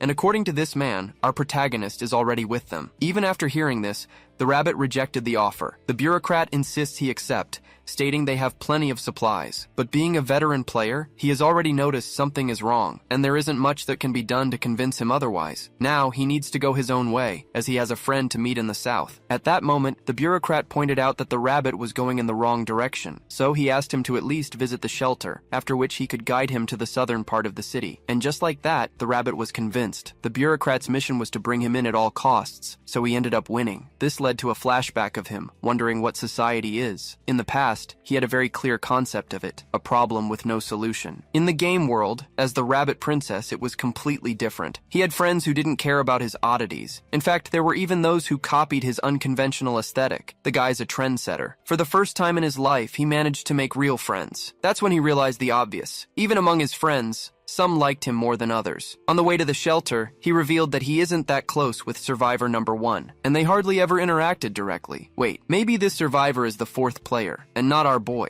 The bureaucrat said that's how friendships are. Some people stick around for the group, not the individuals. He also took the opportunity to confess a few things. He only tried to recruit the rabbit because he's following orders. The shelter is for those who accept, and it must be secret. So, he disagrees with the people who want to take the rabbit, and the rabbit loved this honesty. After a short walk, they reach their destination. But it's not the shelter. It's where they are going to meet an ally of the bureaucrat. A girl appeared out of nowhere, as if by teleportation. The same power as the hairdresser. She's level 12 and transports people from the government shelter. Now the rabbit finally understood that their location is secret. He just didn't understand why she explained her own trait in such detail. The girl was startled by this question, revealing that she needs physical contact to travel with people, which is why she talked so much. The rabbit agreed to travel with her, revealing that even if he wanted to get hurt, he couldn't. In the blink of an eye, he was taken to a meeting room. The president welcomed the rabbit. Next to him is the one who claims to be survivor number 1, whose trait is related to the shelter. He said the rabbit looks a lot like his character. Obviously, he found this level of familiarity strange since they weren't that close, making it clear that it was only fun when the four of them were together. To survivor number 1, that's irrelevant. They're veterans, but this speech disgusted the rabbit because he knows he's facing a damn trickster. Changing his energy,